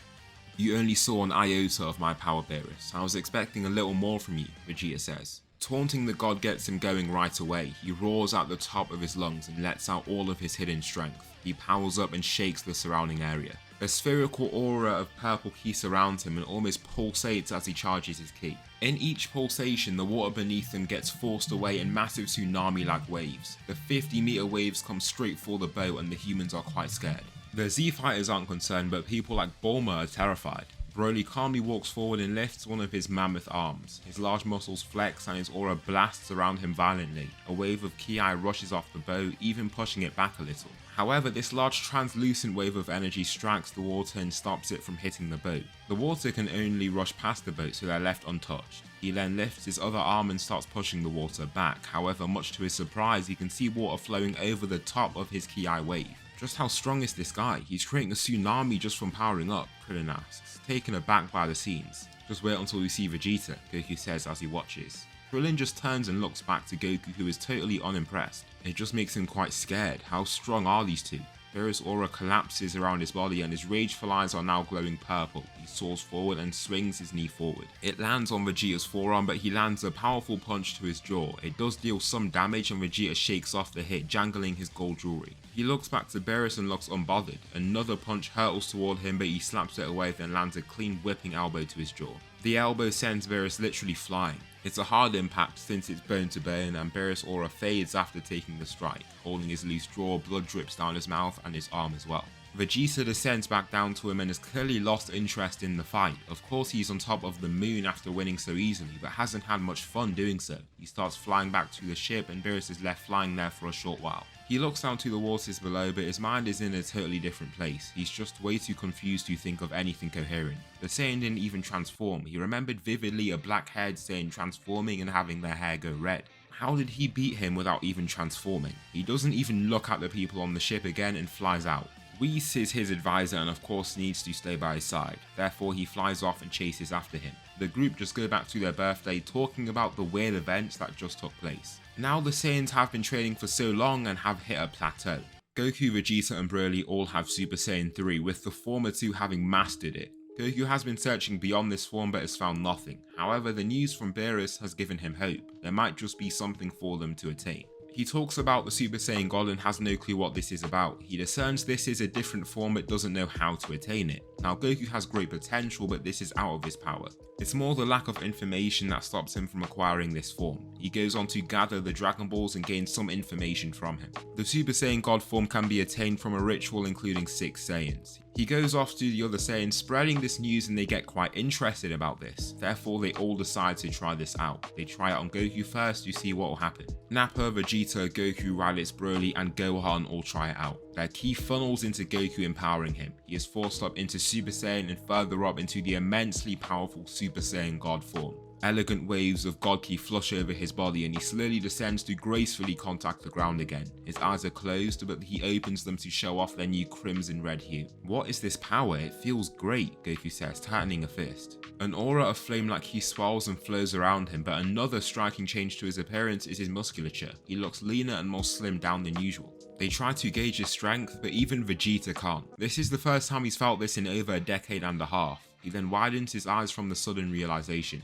This is what the form is, a higher, different type of ki that he hasn't learned to sense, God ki. Does anyone want to try and fight? I want to test this out. Of course Gohan isn't down for a random fight, but all the full-blooded Saiyans are eager. Vegeta is the person that steps forward first though. Broly does want to go forward himself, but Vegeta steps forward before him. The two strongest Saiyans in history stare each other down, and the fight soon begins. Vegeta powers forward and shoots out a wave of grass and dirt behind him. Goku catches his punch without even looking. This might be interesting. Vegeta throws forward a leg and aims to throw the Saiyan God down, but he outmuscles him. He can feel Vegeta's leg firmly behind his own, and there is a force that tries to throw him over. However, he seizes up, then pulls back his arm with vigor. He is launched down and hits the ground harshly.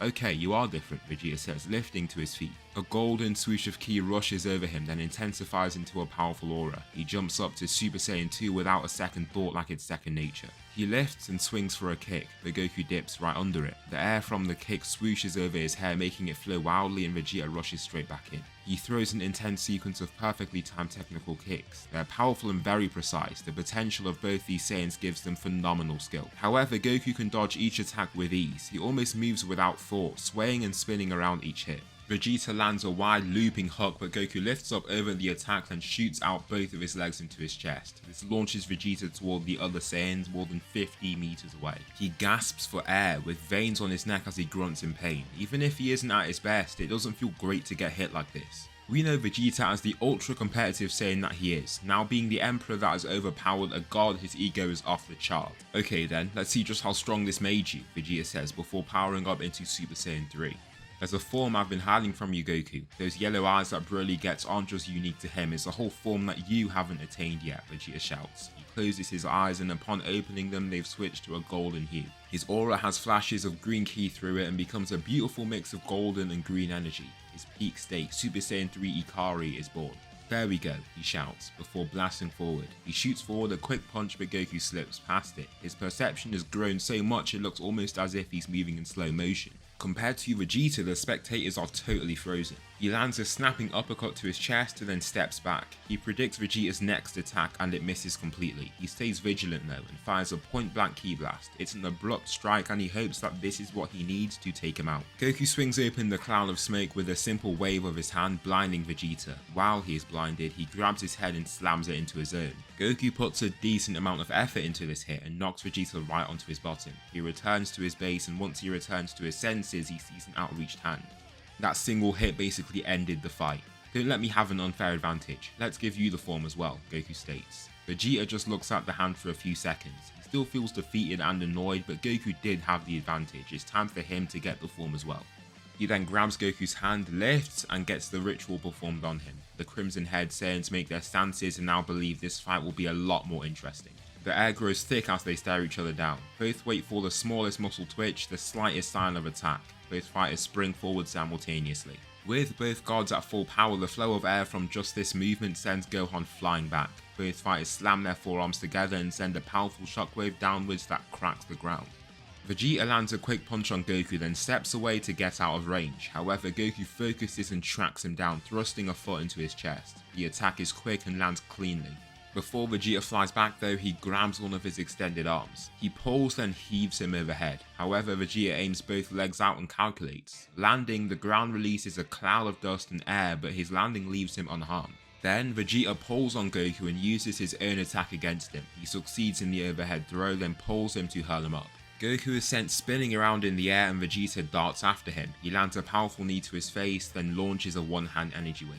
Goku flips right over it, then zooms down and knees Vegeta in the face, before grabbing one of his arms and spinning around violently. This movement releases a massive wave of air, but Vegeta kicks him in his side before he can do anything. Both fighters fall back for a short while, but charge right back at each other and continue the battle. They end up across the sky and nobody watching can truly see what is happening. Even Broly has no shot at tracking them. Their collisions part clouds and their attacks start to darken the remaining clouds around them. They continue at full intensity and don't look to be slowing down anytime soon. Both fighters stop then distance themselves. They're both silent but are calculating and assessing how to fight going forward. "Looks like you've been training hard while I've been off on Mars," Vegeta says with a slightly heavier breath than Goku. "You're strong but you're off it a bit, aren't you? You're breathing already," he states. Vegeta doesn't reply but just tilts his head in a slight nod, since it's kind of true. "You could say that," he states slowly. The fight begins again soon after and Goku takes the win through a battle of attrition, if you will. Vegeta is just too tired to continue, and with Goku continuing at full throttle, there's little he can do. Vegeta is furious after the fight but knows how to show respect. Goku and Vegeta have beaten each other around an equal number of times around. But after all these years, he's learned how to take a defeat and just move on with his life. This makes him intrigued though, and they wonder just how far they can go with this God Ki. That very same night, Goku attains Super Saiyan Blue. He can't maintain it for long at all though. God Ki is a totally different power to Ki. He's going to need to start from square one to master it and control it. It only lasts for a few seconds and he doesn't get it every time. Vegeta gets it the very next day. After about a week of training with the form, they can use Super Saiyan Blue just like they used Super Saiyan 3 after initially getting that form. Shortly after this point, Beerus returns to Earth, not to fight but to instead try the food that the planet had in store for them. While Beerus was fighting Vegeta, Whis tried some of the planet's delicacies and was blown away. There is still great tension between Beerus and Vegeta, but this is mostly one-sided. Vegeta feels as calm as ever around these gods. Much to their surprise, they've got God Ki and not only that have unlocked the second form with the power. Whis, just how much stronger are you than Beerus? Vegeta asks. Don't get cocky, Vegeta. You might beat me, but there's no chance you beat him. Beerus snaps at him before eating a massive bit of cake. A decent amount. Why do you ask, Saiyan? Well, we've been training a little while and got that Super Saiyan God form that Beerus was talking about. I wanted to see how powerful you are, he states. Whis is interested, and the uncertainty behind how this could turn out excites him. He isn't a fighter like a Saiyan, so just the thought of battle isn't the source of his interest. It's that unknown that he's facing with this battle. Pretty much his whole life there's only been a handful of people that could beat him. A few angels like Vardos and others, and then the Grand Priest, Zeno, and then his guards. There isn't anyone else that could really challenge him. These Saiyans are clearly abnormal. Vegeta beat Frieza, one of the strongest Universe 7 individuals in history, as a prepubescent boy. Therefore, he assumes that they've made great lengths in just these few weeks they've been away. Whis, after finishing up his meal, agrees to the fight. Goku demands a fight after him. He's tired of Vegeta getting all the fun. The Emperor lifts into the air to face the god, leaders in their own rights. Vegeta, commander of the galaxy against Whis, the chief god watching over this whole universe. Vegeta closes his eyes and enters his Super Saiyan god form with a calm exhale. He opens his eyes, then smiles before snapping into his fighting stance. Whis places both arms behind his back and nods to Vegeta. The air is thicker than anything with the fight against Beerus. The Saiyans lean in toward the flying fighters, not even taking their eyes off them. The prince then zooms ahead and cocks back his fist, roaring in the advance. Whis holds forward one knee ready for the conflict. The fight is on. Vegeta swings at Whis, but his Ultra Instinct grants him phenomenal movement. All that hits him is a wave of air and he evades the attack with ease. It's almost a surprise for Vegeta. It looked like there was no reaction time for Whis. To test his theory, he swings a kick to his head. Just as he thought, Whis evades. His movement is confusing to say the least. How are you moving like that? Vegeta asks, a little confused. After so many decades of fighting and training, he knows how people usually react to attacks. What he just saw was an immediate reaction. It was like we started moving just as he did. It's a godly technique, Ultra Instinct. The body can move without thought, without calculation, Whis states. This is insane to hear. The two exchange attacks for a time and Whis is very surprised at the level of effort that he has to apply to stay clear of these incoming blows. This is where the technical gap between the fighters shows as well. Vegeta might have been trained his whole life and have great potential, but his lifetime is nothing to Whis. That's like what a minute is to Vegeta in terms of his lifetime. After so many eons, he's perfected his martial arts beyond what mortals could ever achieve. Vegeta throws a wild barrage of straight punches, but Whis has no problem shooting all of them away. He throws forward a punch, but he grabs his wrist and shoves the arm down. Before he can attack again, Whis holds his arm in an odd position that he hasn't seen before. It's a weird arm lock that he hasn't seen, but works like a charm. You might not have seen this technique, but it works between people with great height disparity. There are moves you could use on me too, not just the same general moves, he states. Vegeta pulls and tries to free himself, but cannot. Whis disengages before landing the first attack of the fight, a strong punch to his chest that knocks him back. Now he can feel the power behind it. This god is no joke. He thought Beerus was near the pinnacle of immortal strength, but clearly isn't. Before he can attack again, Whis assails him with a powerful right hand punch. The punch releases a large shockwave that sends waves of grass out below. Vegeta coughs out blood from receiving this strike. Then Whis swings his staff onto his solar plexus. This knocks the wind right out of him. He coughs out more blood and wheezes from the pain. Whis swivels around his staff before gripping it tightly and facing him. Saying, I don't think you should overexert yourself, Whis insists. Vegeta could get behind that, struggling to breathe as his diaphragm spasms. However, his Saiyan nature cannot. At the end of the day, he's not trying as hard as he can. He could always transform. Well, why would I stop when I'm still using 5% of my power? Vegeta asks. Whis laughs upon hearing this. He assumes this is a lie. However, what he is saying is not at all a lie. There's still another form in his arsenal. The Saiyan places his arms back to his sides and exhales calmly. Opening his eyes, a purple light swooshes in his eyes, and this then turns to a blue colour. His aura gains these white sparks of light, then the aura switches to the same colour as well. Super Saiyan Blue is revealed. You thought Super Saiyan God was the pinnacle of Saiyan power. I'm sorry, but that's not how it works for us. There is no pinnacle, there is no limit. I'm sure that after so long you haven't grown as much in strength as well. However, for us, our progress doesn't tail off, we always grow. We are warriors, limit breakers by nature, he roars, before continuing the battle. He lands a powerful clean punch to his gut and launches him back. Vegeta charges at him and he begins swiveling his staff in preparation for an incoming attack. He swings it down, but Vegeta turns and slips right past the incoming metal staff. Turning back to Whis, he lands a swift jab. Just to rub it in, he lands another, then flies back and dodges a staff swing. He flies right over him, then knees him in his back. The gap in their speed has grown so much that Ultra Instinct has grown rather useless. Whis does move as soon as he does, but just not fast enough. The intense fight continues and the gap between them starts to show. The Saiyans have triumphed against the gods. I thought this day will never come, Beerus says under his breath, getting the attention of some of the spectators around them. Whis stabs forward his staff, but Vegeta catches it. Jerking on the staff, he kicks him, then throws his head under his arm. Grabbing onto it, he pulls around, then flips him right over and onto the floor. The slam looks vicious and quite honestly painful. Whis just wreathes in pain for a short time, a feeling he hasn't felt in so long. Whis can't say he isn't having fun though.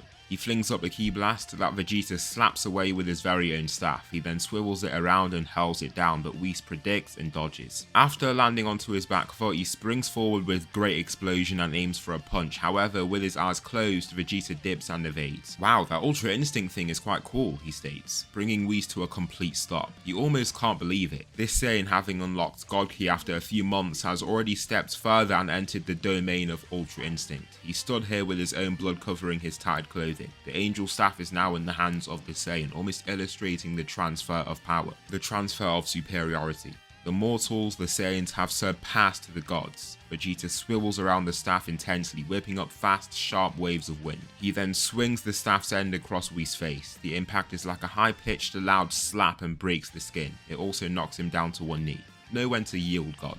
I'm guessing it's been a while since you've had to, he states. Whis' vision is still swaying after enduring that strong impact. All he can see are the droplets of his own blood falling in front of him. The clattering of his staff falling beside him brings him back to his senses. Next, he lifts to see Vegeta standing over him with his flowing blue hair and crossed arms. What can he do but yield? The fight has been decided. The hierarchy of the universe has been decided. I yield, Emperor Vegeta. I yield, Whis states, grabbing his staff again. The staff that Vegeta let him have back. Let him. That word conveys the true dynamic here once again. It also makes Whis feel a feeling he hasn't felt in so long. Fear, true fear. He might be immortal, so he himself is saved, but he can't stop Vegeta from doing what he wants. He's an imperialist at heart, having run the largest and most prosperous empire in the entire universe's history. What will stop him from wanting more? For now, he keeps those thoughts to himself and shakes the Saiyan's hand with true respect. Even if he is scared, he gives respect where it's due. About those techniques you were talking about, how about you teach us what you know? Vegeta asks. Whis remains silent in the handshake for a time. He's reluctant. These people just know no limit. If he teaches them what he knows, they'll simply grow more and become more uncontrollable.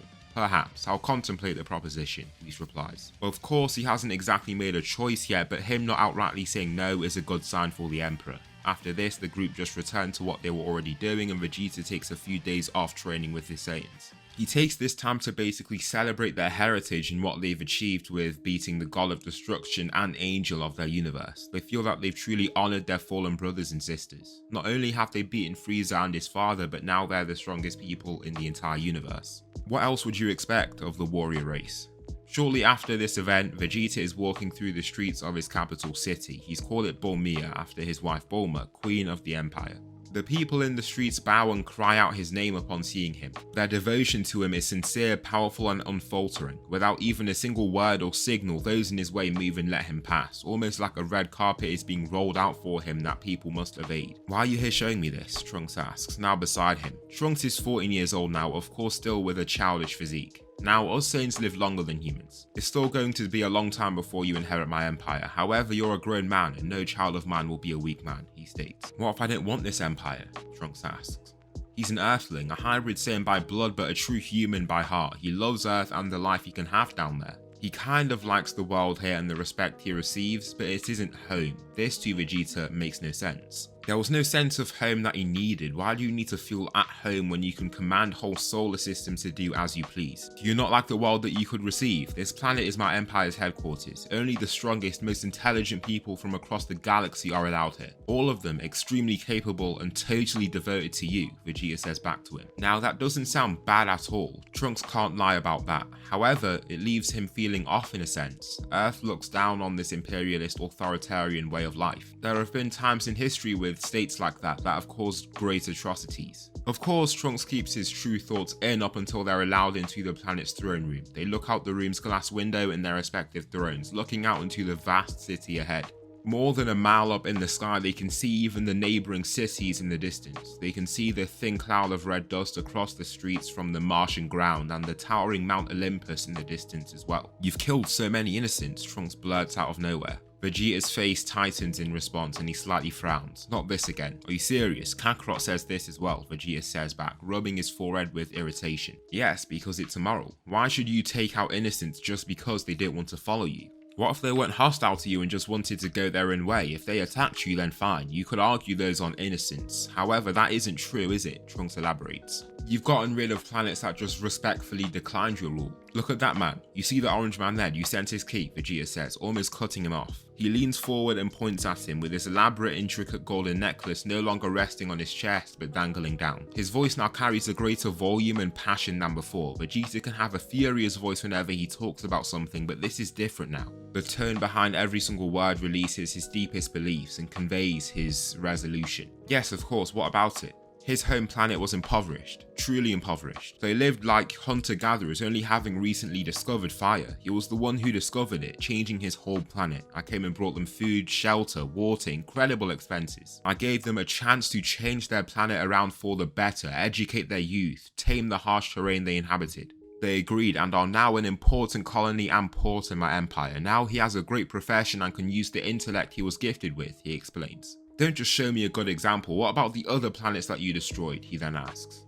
Fine, I might have been more brutal than necessary in the beginning, I admit that. However, I give these places a choice. Join my empire and improve life for your people, or go against me and stick it out on your own. Join me or die. I give this choice every time. Some are foolish enough to think that the second option isn't guaranteed, but it is. It always is.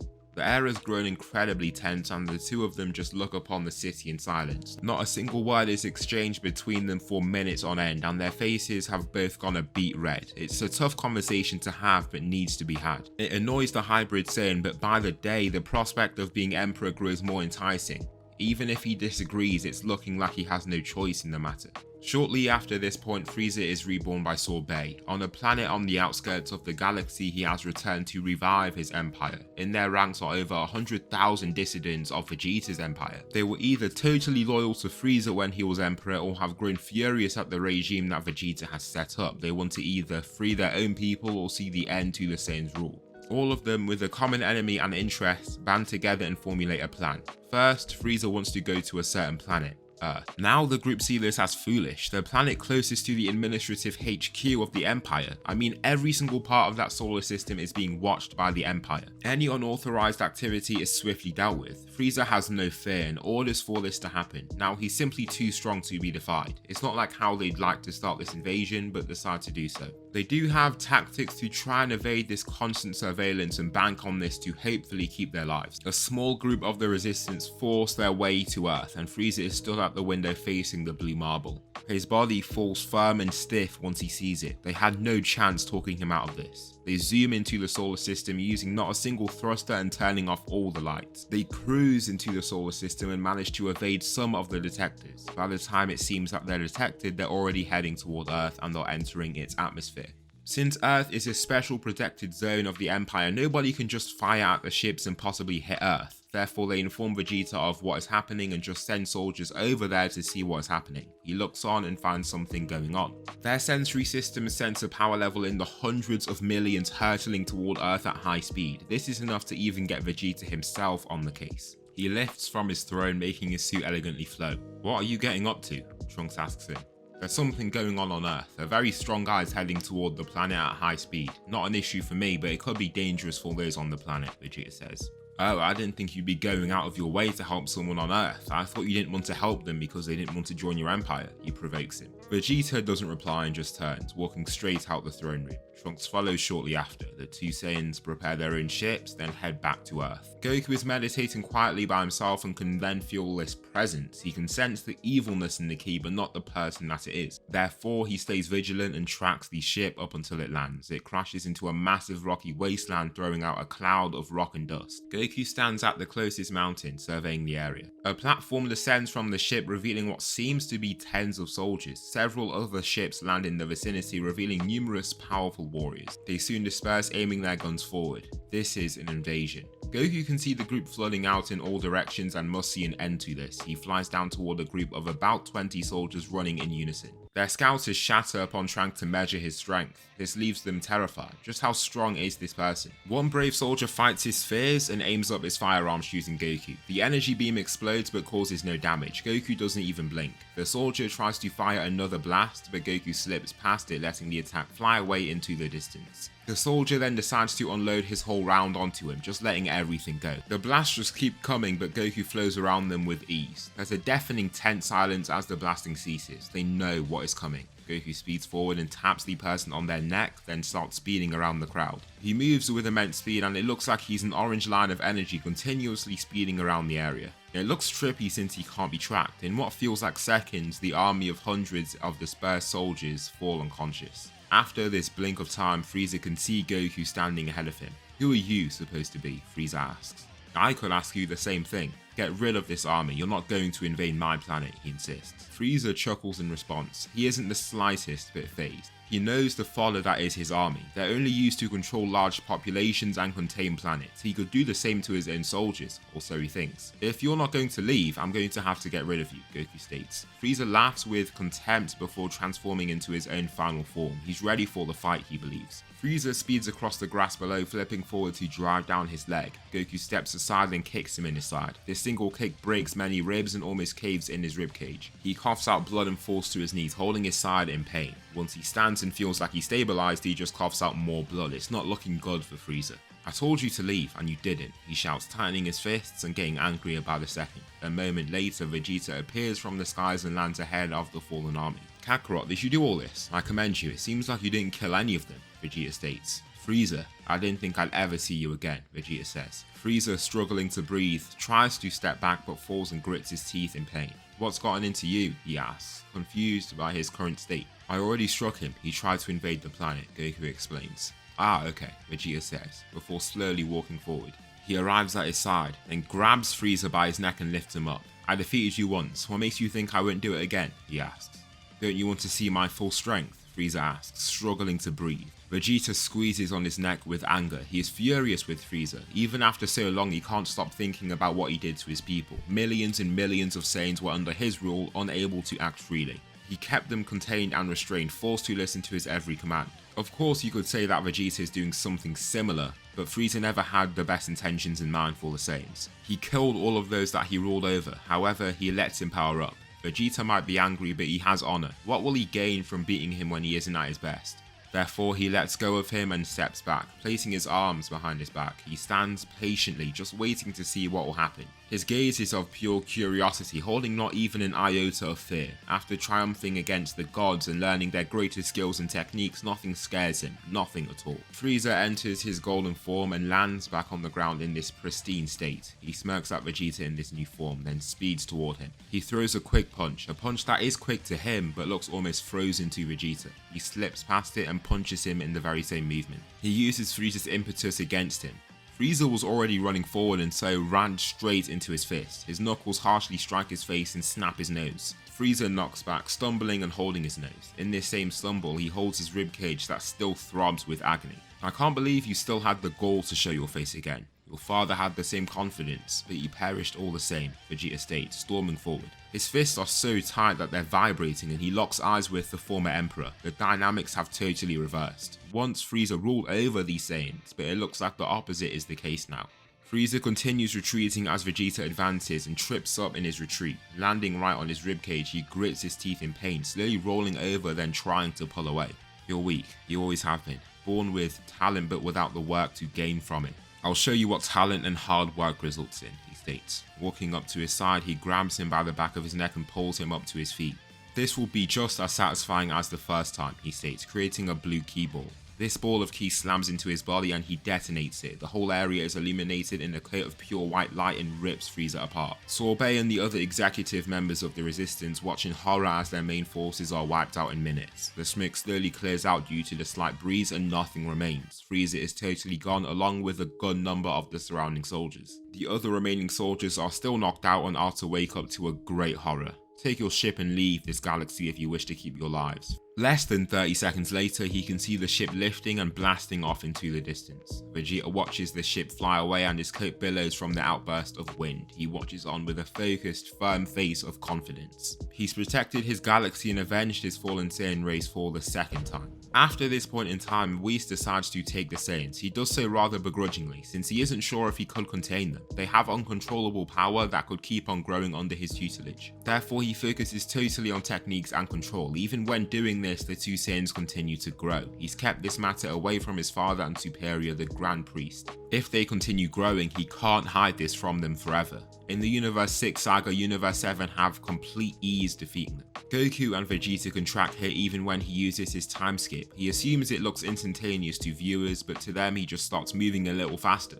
The Saiyans return from this fight and Vegeta is up against Broly. He's recently received God Ki and has been focused totally on Ki control. Whis was reluctant to even give him this power. With Goku and Vegeta though, they can watch over him. Just like them, he continues to progress and progress. For him it's significantly slower because he gains power mainly from sparring. Whis is aware of this and limits the number of spars he gets into. In the future timeline, the world has reached the greatest state of disorder than even in the Cell saga. Around him buildings are ablaze with the flames roaring like beasts. Ahead of him stands a furious warrior, Goku Black. He walks forward slowly before grabbing Trunks' sword and shattering it with a simple squeeze. Next, he grabs one of his arms and then snaps it off like it's a twig. He grabs, pulls and twists, giving him a painful and grave wound.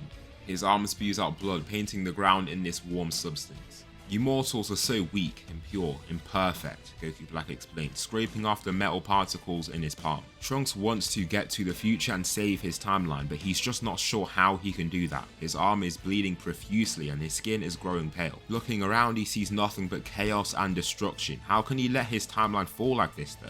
All the humans are hiding away from this evil man. He can't let this happen. He slips away into a building, then flies off as fast as he can. Returning to Bulma's lab, he gets some treatment to his arm. "I can give you what Gohan did, the same arm," Bulma says, tinkering with some metal components on a desk. Trunks smirks upon hearing this. He might be in agony, but the chance of following in his master's footsteps puts a smile on his face. The metal arm is connected to his open wound, and in a few minutes it feels just like a proper arm. Shortly after, he heads to the past and is determined to bring peace to his timeline again. He arrives in the present timeline and looks on with a smile, the warming golden sun, the swaying grass ahead of him, the sleek decorated gazebo that he is within. He made it. This scenery fills him with glee and satisfaction, but he is still lightheaded. He lost a lot of blood and Bulma could only help him so much. Falling to his knees, the present Bulma rushes to his aid and calls over the Saiyans from Beerus' planet in alarm. Vegeta, Goku and Broly watch this being slowly returned to consciousness and Vegeta is lost for words. He's seen his son a number of times. They've even spent a lot of time together back on Mars, the Empire's headquarters. How is he standing here in this older adult form? Trunks doesn't even look at him though, his glance is focused on Goku.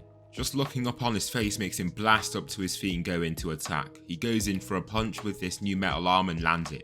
Goku sees no need to catch or evade the strike and it lands right on his jaw. The force behind the strike doesn't even move him an inch. "What are you doing?" Goku asks, with a little surprise. He can remember who this guy was. He was quite nice and kind. I mean, he tried to save the whole universe a few years back. However, he's come back and is now going in to attack him. "Why are you hitting me?" is all he asks. Trunks hears this response and recoils with fright. "Oh, I'm so sorry about that. I really didn't mean it." Then he explains why he attacked him, the state of his timeline, the black-suited Goku wreaking havoc on his planet. Upon hearing this, the moral Goku struggles to hear it, therefore he decides to head to the future to deal with this himself. Thinking of the struggle and torment those innocents must be enduring infuriates him. Goku, Vegeta, Broly and Trunks simultaneously head over to the future and Goku wants to take out this own version of himself. The orange Gi Saiyan leaps up to an adjacent building and surveys the surroundings. He initially wanted to find Goku Black but can now see the surrounding rubble. Just what has this demon caused? In the skies is a dark silhouette with his own body shape. It's him. Goku Black lands on the same building and stares him down. However, Goku doesn't look the slightest bit fazed. The identical beings stare at one another, not moving a muscle. Both are arrogant for separate reasons. Goku, arguably the strongest of Universe 7. Only Vegeta can contest him, not even the angel Whis himself. Goku Black has conquered over this world almost as its god. Nobody has come remotely close to containing him. With Goku's body, the process of installing his Zero Mortal project will be seamless. Goku Black charges at him, pulling back his fist, then firing. It's swift, but Goku slips past it. His movement isn't with his own mind, but Ultra Instinct. He can remain totally tranquil and calm while his body does all the work. Goku Black continues trying to land an attack on him, but all of his attacks are futile. The gap between the two is simply too much. Each punch he throws grows more ferocious and rageful. To feel so inferior to a simple mortal makes him enraged. This should not be the dynamic. A mortal triumphing against an immortal, perfect being should be impossible. His face is scrunched up not just from fatigue but anger. Goku isn't just calm but confused. He was expecting a challenging, fun fight but isn't getting that. How come he's so weak even with his own body? He catches one of his punches, then pulls him aside. Placing his head right under his arm, he pulls the foe Saiyan over his back, then hurls him down. He smashes through the building there atop, leading to a cloud of concrete and rubble to fall as Goku Black does. Goku slowly descends, using his flight to slow his fall. Goku Black holds his side in agony, slowly lifting. His entire body is throbbing and his legs are shaking. However, with his godly abilities, his wounds heal. With that healing, he grows stronger from a received Zenkai. Seeing Goku Black's posture correct and go back to normal interests Goku. Some form of healing ability. The evil Saiyan pounces yet again but still ends up getting battered. Goku Black throws his whole weight into his next hook, but Goku slips under it. Right after this, he punches him in the gut. The punch not only rattles him but breaks the remaining glass panes in the vicinity. Goku Black coughs out masses of blood and just loses strength in his body. He slams down onto his knees and tightly grasps onto his abdomen with both arms. The pain he feels is now terrible, truly utterly terrible. His healing does begin, but Goku doesn't want it to finish. This individual might grow stronger but won't get strong enough to interest him. Therefore, he ends things here. He grabs Goku Black by the back of his shirt, then hurls him into a nearby building. The entire building comes crashing down and Goku Black tumbles and rolls across the adjacent street. Through that rubble, Goku Black focuses on the silhouette slowly approaching him. Unbeknownst to him, his body is retreating, trying to keep distance from the threat. It's done almost in a reflex. He only realizes he's doing this once he slams into the building behind him.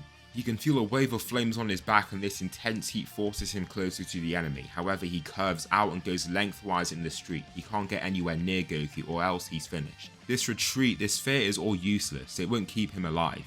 He fires out a ki blast in defense, but Goku slaps it away. I hope you change your ways in the afterlife. You must pay for what you've done here, Goku states. Lifting a hand, he aims and fires a one-hand energy wave. A blue energy wave fires toward Goku Black and engulfs him completely. The street illuminates in this bright blue light and everything in the blast path is destroyed. Goku Black perishes in the powerful wave and the trail of energy is left for at least hundreds and hundreds of meters. Trunks sees this and feels great relief. Like a cumbersome weight has been lifted off his shoulders. It's all finally over. Peace is here once again. Goku walks back to the crew but can feel a presence behind him. He turns and sees this green figure descending to then land ahead of him. He knows Namekians and can tell that this person isn't one. He is clad in the gear of the Supreme Kais and seems to be one of them. He looks around and looks visibly alarmed. Upon noticing the scorched clothes of Goku Black and the loose time ring, he assumes the worst has happened. His accomplice has been defeated. Before Zamasu can think another thought, Vegeta rushes past Goku and stamps through his whole body. Ripping his palm from his chest, he stumbles for a few seconds but looks totally fine after this. The wound seals up and looks fine. This brings Vegeta back to Cell and his incredible healing abilities from years ago. I've dealt with people like you, impressive healers, he states, before lifting a hand. I know just how to deal with you. He shoots out his Big Bang attack, then retreats along with Goku. The entire area lights up in bright light and a massive crater is formed as well. It looks like the job is done, but in the center stands Zamasu with untouched clothing. What is going on here? How did he survive that? Vegeta didn't hold back very much. The reason only a crater was left was due to how concentrated the blast was. Of course, as these fighters get better, their ki control does too. If Vegeta had no ki control, just an uncontrolled movement could destroy a planet. However, as he's grown stronger, he's learned to focus his strength onto a chosen target. How did Zamasu take that then? He's got to be immortal in some way. He says that he's a god, doesn't he? Vegeta states. So how do we get rid of him? Goku asks, now by his side. I'm not too sure if we can. That might not be the answer here, he explains. Vegeta starts slowly walking forward, then speeds ahead to arrive behind Zamasu. Before he can react, he grabs both of his arms and almost pummels him to the floor. "What are you doing?" Future Trunks asks, walking up to him. "I'm not sure how we're going to deal with this guy, but we might as well take him to our timeline and see what we can do," Vegeta says. Kicking in his head, he knocks him out, then throws him on his shoulder. Vegeta walks up to Future Trunks, then nods. "The job has been done. If you need anything, just come back to us and we'll help," Vegeta says. Extending one of his arms, Future Trunks can't help but extend his own. There's now a keen smile on his face and almost a tear in his eye. It's been so long since he's seen his father and can see the chivalrous, brave nature in him. The Saiyans return to Universe 7 and they give him to Jacko of the Galactic Patrol to deal with him. Now, this organization operates in the domain of Vegeta's empire. However, Vegeta didn't want to deal with them. They're a force of God and they have a lot of prisoners that he doesn't want to personally deal with. They just have to work in accordance with his policies. They already have people sealed up like Moro and so don't find it that hard to keep Zamasu contained. With Zamasu behind bars, that brings the Goku Black arc to an end. On Beerus' planet, Whis is going to have to fight against Broly. He's already been surpassed by the other two Saiyans, but Broly hasn't reached that point yet. However, he's been showing promising growth. A slight breeze washes over them both, and they both don their respective stances. In the next moment, Broly leaps forward and begins the battle in Super Saiyan God. His hair changes to a crimson red, then throws a punch. A wave of air blasts out from his hit, but Whis can still evade. "Don't project your attacks. I could see you trying to hit me well before you did," Whis states. "I know," Broly lowly replies, before jumping right after him. He throws a quick jab-like punch, but Whis blocks it. It lands on his forearms, then he swings a hook at the side of his face. Whis slips under the attack, using his Ultra Instinct to remain unscathed. Broly swung this hit and left himself far too open. He overextended and can feel himself being thrown off balance. He can already feel an attack that he can't defend against coming his way. Whis lands a double hand palm strike to his chest, launching him back. A strong, sharp shockwave is released and Broly falls away at least 50 meters. Even with the throbbing pain in his chest, he doesn't stop and powers on. Flying toward Whis again, he swivels around him, then aims to kick him in his back. He cocks his leg back and grits his teeth as he swings his leg with as much effort as he can. The heavy, large leg fires through the air, but Whis swivels over it. In this same motion, he lands a kick. The fight carries on, but Broly can't land a single attack. In just this Super Saiyan God form, he won't be making much progress. Therefore, he falls back, then descends to land back on the ground. In just this time though, Broly has been learning, growing astronomically stronger. He closes his eyes, then uses his rage. However, he uses it in a controlled manner, lets it power himself, but not control him. His muscles buff up, white particles of ki lift and swirl around in his new blue aura. Super Saiyan Blue Broly is born. His muscular frame returns to him and he receives a hefty 50 times multiplier. Goku and Vegeta are watching with interest, but are now fascinated. Broly's already approaching Whis' level after a few short minutes. He shouts, charging his ki, and continues the battle.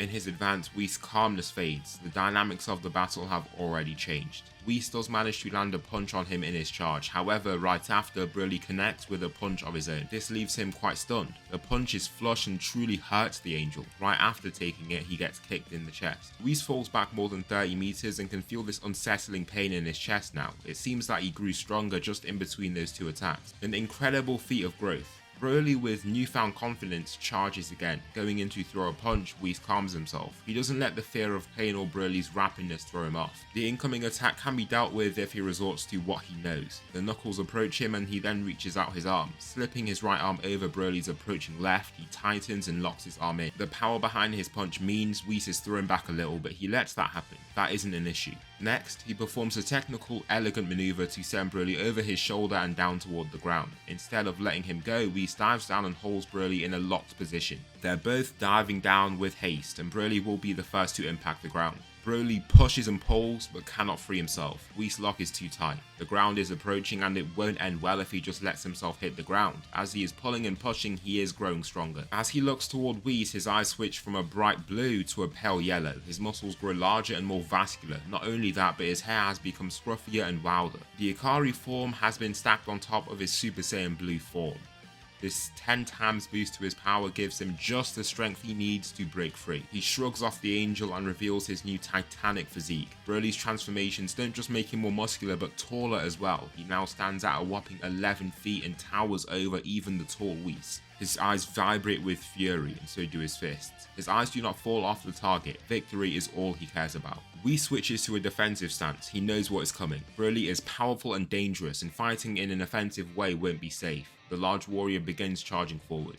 Each time the balls of his feet slam into the ground, cracks form and the planet quakes. The pristine blue trail of ki follows him, leaving a cloud of glowing white particles in his wake. A single kick is all he needs. His shin lands on Whis' arm and snaps it. Not only that, but he also breaks many of his ribs. Whis stumbles to the ground, a good sign to call off the fight. In Broly's state of mind, he doesn't see this. All he wants to do is fight, and the others can see this. Broly shouts and goes in to punch him again, but Goku powers forward in his strongest form, Ultra Instinct. A form that didn't take him that long to acquire. He lands a quick neck chop and knocks out Broly. His hair returns to black and steam starts flowing off his body as he shrinks. He wakes up soon after and still looks weak and tired. "You did it, Broly. Good job," Goku says, reaching out an arm. The Saiyan smiles at the news of his victory and stands up with new confidence. The three Saiyans now stand above almost every god in existence, with only the Grand Priest Zeno and his guards still far away. This won't be for long, however.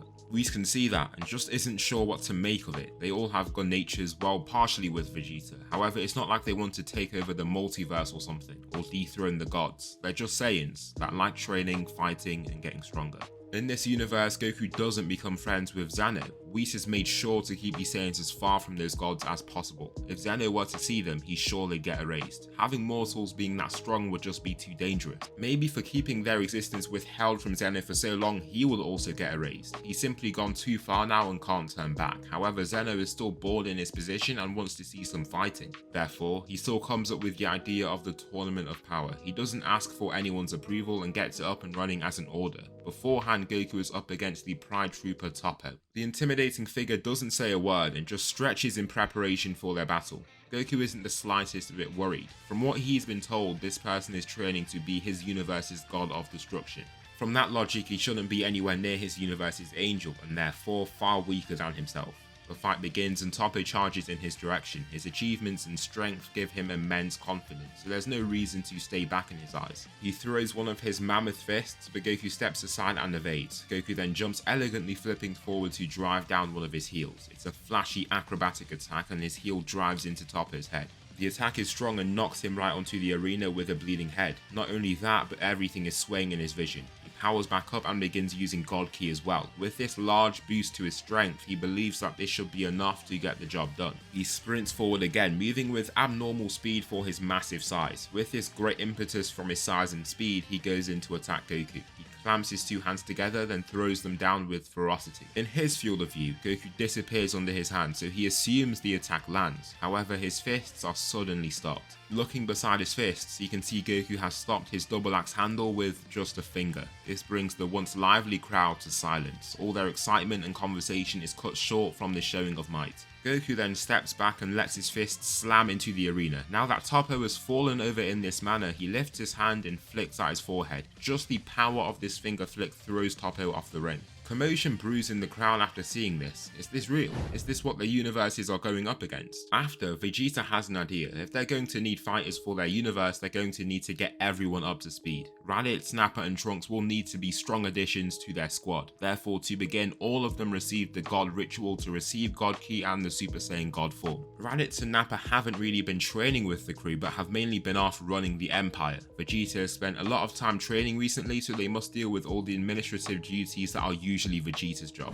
Vegeta doesn't just want this for his son though. The two enter the time chamber where Vegeta can truly train him up. Do I have to do all of this? Trunks asks, annoyed. He was hoping to just have some fun. He's already been training here on Earth. After his father went off to Beerus' planet, Trunks actually found the fun in training again. Whenever Vegeta trained him, he was always on the verge of throwing up and having a terrible time. Upon hearing this comment, Vegeta's eye twitches with anger. He simply backhands his son, knocking him down. His eyes tear up not just from the hit to his face, but the pain from it as well. I don't want to hear any of that from you. You're not just fighting to have fun, you're fighting to save the universe. If we lose, you'll be erased. Everything you've ever known will be gone, he shouts. I know that, but it's not like you and Goku can be beaten anyway, Trunks says, holding his cheek as he stands. Vegeta brutally kicks him in the face and knocks him away. He briskly walks back toward his son with tightened fists, letting his cape flow. So what? Do you think I want to see my son get embarrassed in front of every god in this multiverse? Do you want to feel humiliation when you see you can't even defeat a single foe? We've seen many fighters from the other universes, and you pale in comparison to them all. I'm here to make sure you survive out there,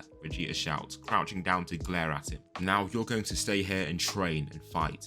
Trunks hates the fact that he must listen to his father. However, the prospect of being able to punch his own father in the face is all he needs to keep going. He shouts and powers up into his Super Saiyan God form before dashing forward and throwing a punch. Vegeta steps past it and taps it away. Too slow, too predictable, Vegeta states. Trunks leaps up, then holds both hands above his head. A massive ball of ki grows, then he chucks it down with a shout. Vegeta just lets it hit him and it simply has no effect. Trunks dives down and so their intense, non-stop training begins. Much to his expectations, Trunks is showing outstanding progress. Being a hybrid Saiyan of Royal Saiyan blood gives him amazing potential. By the end of his training, Trunks charges his ki and Vegeta is just watching over him with his arms crossed. He's currently unlocked Super Saiyan Blue but is reaching for that next step. Standing upright and fully letting out his ki, his blue head darkens. His aura then follows this same colour scheme. Trunks unlocks the great power of Super Saiyan Blue evolution. Just what he needs to have a chance in this tournament. After this point, the crew is pretty much ready. This is what the team is looking like. Goku, Vegeta, Broly, Raditz, Nappa, Trunks, Gohan, Tien, Yamcha and Krillin. The 10-man crew is formidable and unstoppable. Whis has been clear to them that they must hold back. They're not going to get an interesting fight here. At most, they should use Super Saiyan and maybe even Ultra Instinct, but nothing more. Their base has already surpassed Beerus, which is suspicious enough. The Saiyans listen to him since he seems quite emphatic and serious with these instructions. He explains it to them like it's in their best interest and so listen to him on it. The tournament begins and their group disperses to begin their battles. Firstly, Trunks meets Frost. "Hello there, Saiyan," Frost says, making his stance. He's already in his final form and is quite confident upon seeing this boy's short stature. For a kid his age though, he's surprisingly muscular. He has more muscle definition than a lot of healthy grown adults would. He powers up into his Super Saiyan God form and charges toward Frost. In just this form, he speed blitzes his enemy and nearly knocks him out with a single hit. The punch to his gut cripples him and leads him to cough out blood and spit. He starts stumbling away, holding his gut in pain before falling onto his side. Trunks just holds onto his tail and throws him out the ring before moving on to his next target. This time it's Cabba, a slightly stronger member of Universe 6, but still not enough to contain him. The two Saiyans charge at each other, with Cabba using Super Saiyan 2 and Trunks using Super Saiyan God. From this alone, it's clear who has the advantage. They slam their forearms together, but Cabba gets blasted away with a broken forearm. He repeatedly and uncontrollably rolls across the arena before falling off it completely. The fighters of Universe 7 just keep knocking members of the opposition out. Nobody can resist them. Trunks finds himself up against Toppo, one of the stronger members of this tournament. His large physique and intimidating glare does throw him off, but that's it. After training for so long and getting so much stronger, it only increases his arrogance. To him, he's one of the best, and it feels like he can beat anyone here. He transforms into Super Saiyan Blue, then speeds forward. He throws a punch, but misses. He then smashes his foot into the side of Trunks' face, but grabs him. Tugging on his arm, he simply can't take it out from his grasp. Toppo continues on with a ruthless brutality, just beating him in the arena and holding nothing back. After suffering such a humiliating loss to Goku, he has to get out his rage somehow. Trunks wipes his mouth to see blood down the back of his hand. Toppo charges in, looking to finish this off.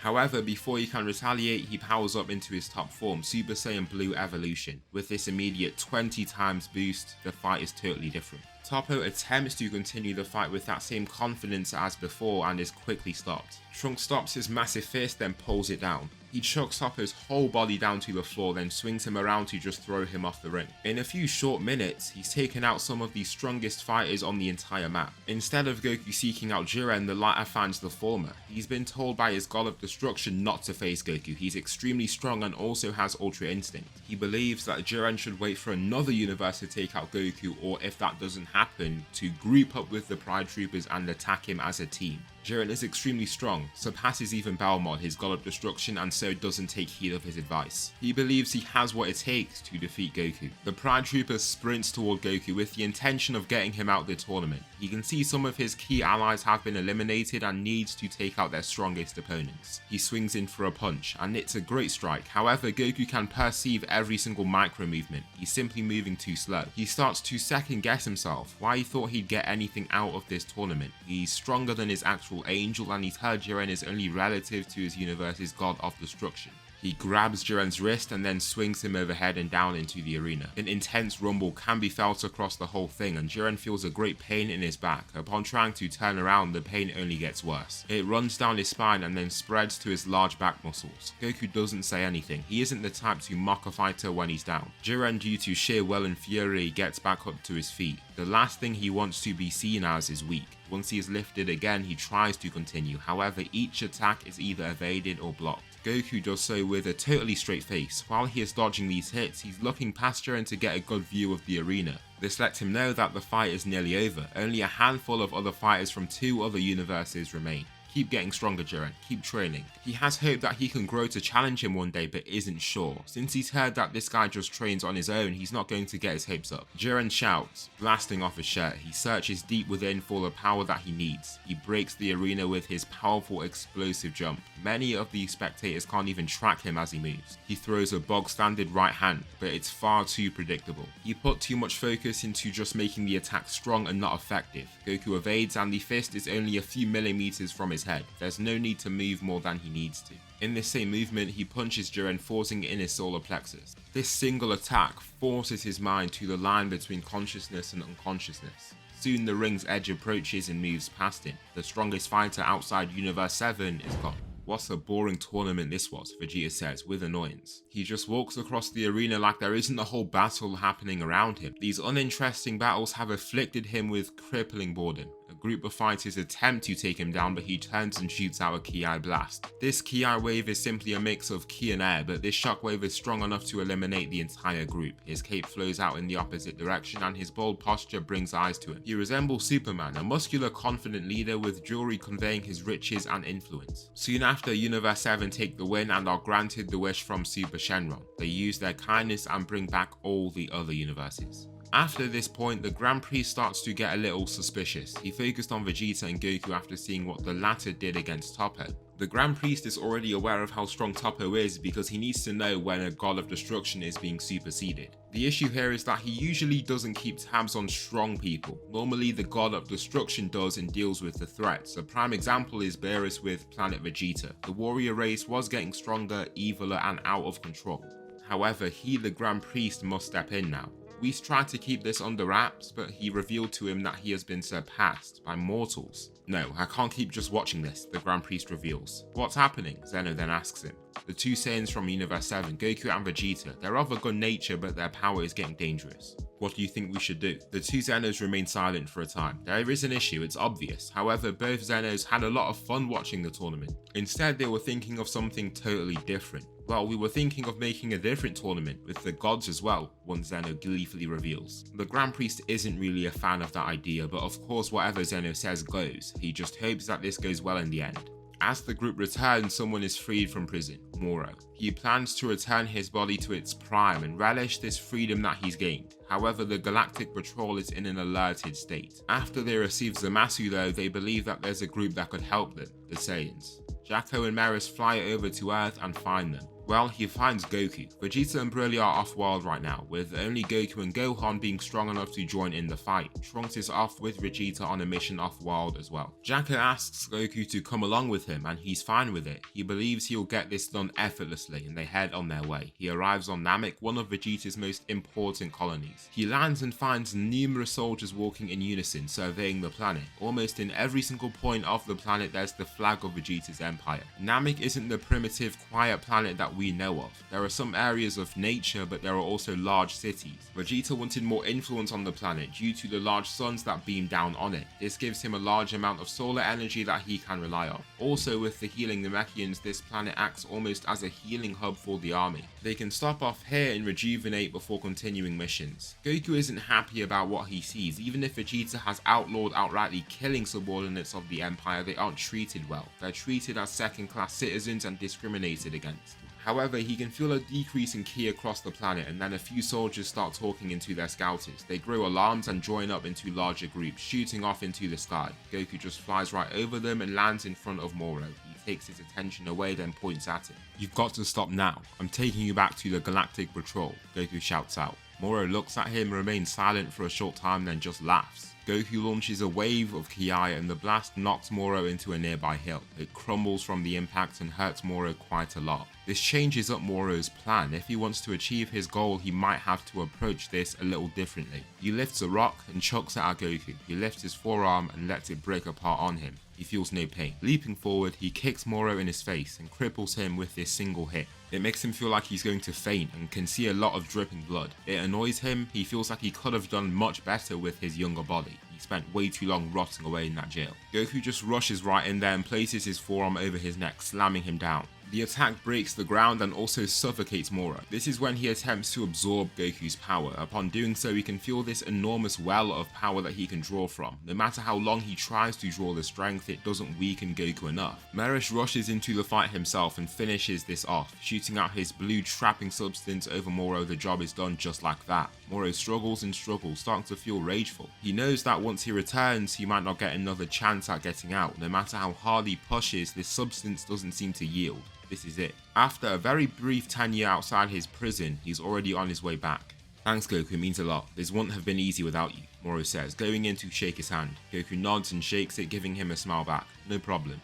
After this point though, he starts to look around at the planet. A short few kilometers away, you can see a bustling city releasing these clouds of dark grey steam. A few Namekians imprisoned, almost falling and being held up by ruthless soldiers. He tightens his fist and forces himself to look away. It's just not something he wants to see. He's tried to get Vegeta to stop this, but he's never receptive. This is what he must do, he tells him. They would have been worse off without him. Even so, Goku can't stop himself. He must try again. He's going to keep poking and poking with the hope that Vegeta gives in at some point. Granola walks through the streets of Planet Cereal that has also been taken over by Vegeta's empire. His flag flows over a hill in the distance, and several groups of his soldiers traverse the terrain. Unlike before, where his revenge is from a thing of the past, it's been getting worse his whole life. Seeing this army poorly treat his planet and squeeze all its resources away. Some planets Vegeta gives higher priorities to, and they have better, happier lives. However, for their planet, they've clearly received the short end of the stick. Large factories made to produce weaponry, armor, and spacecraft. It leaves certain cities like this one clouded in this thin veil of smoke and steam. The inhabitants are suffocated and weaken daily.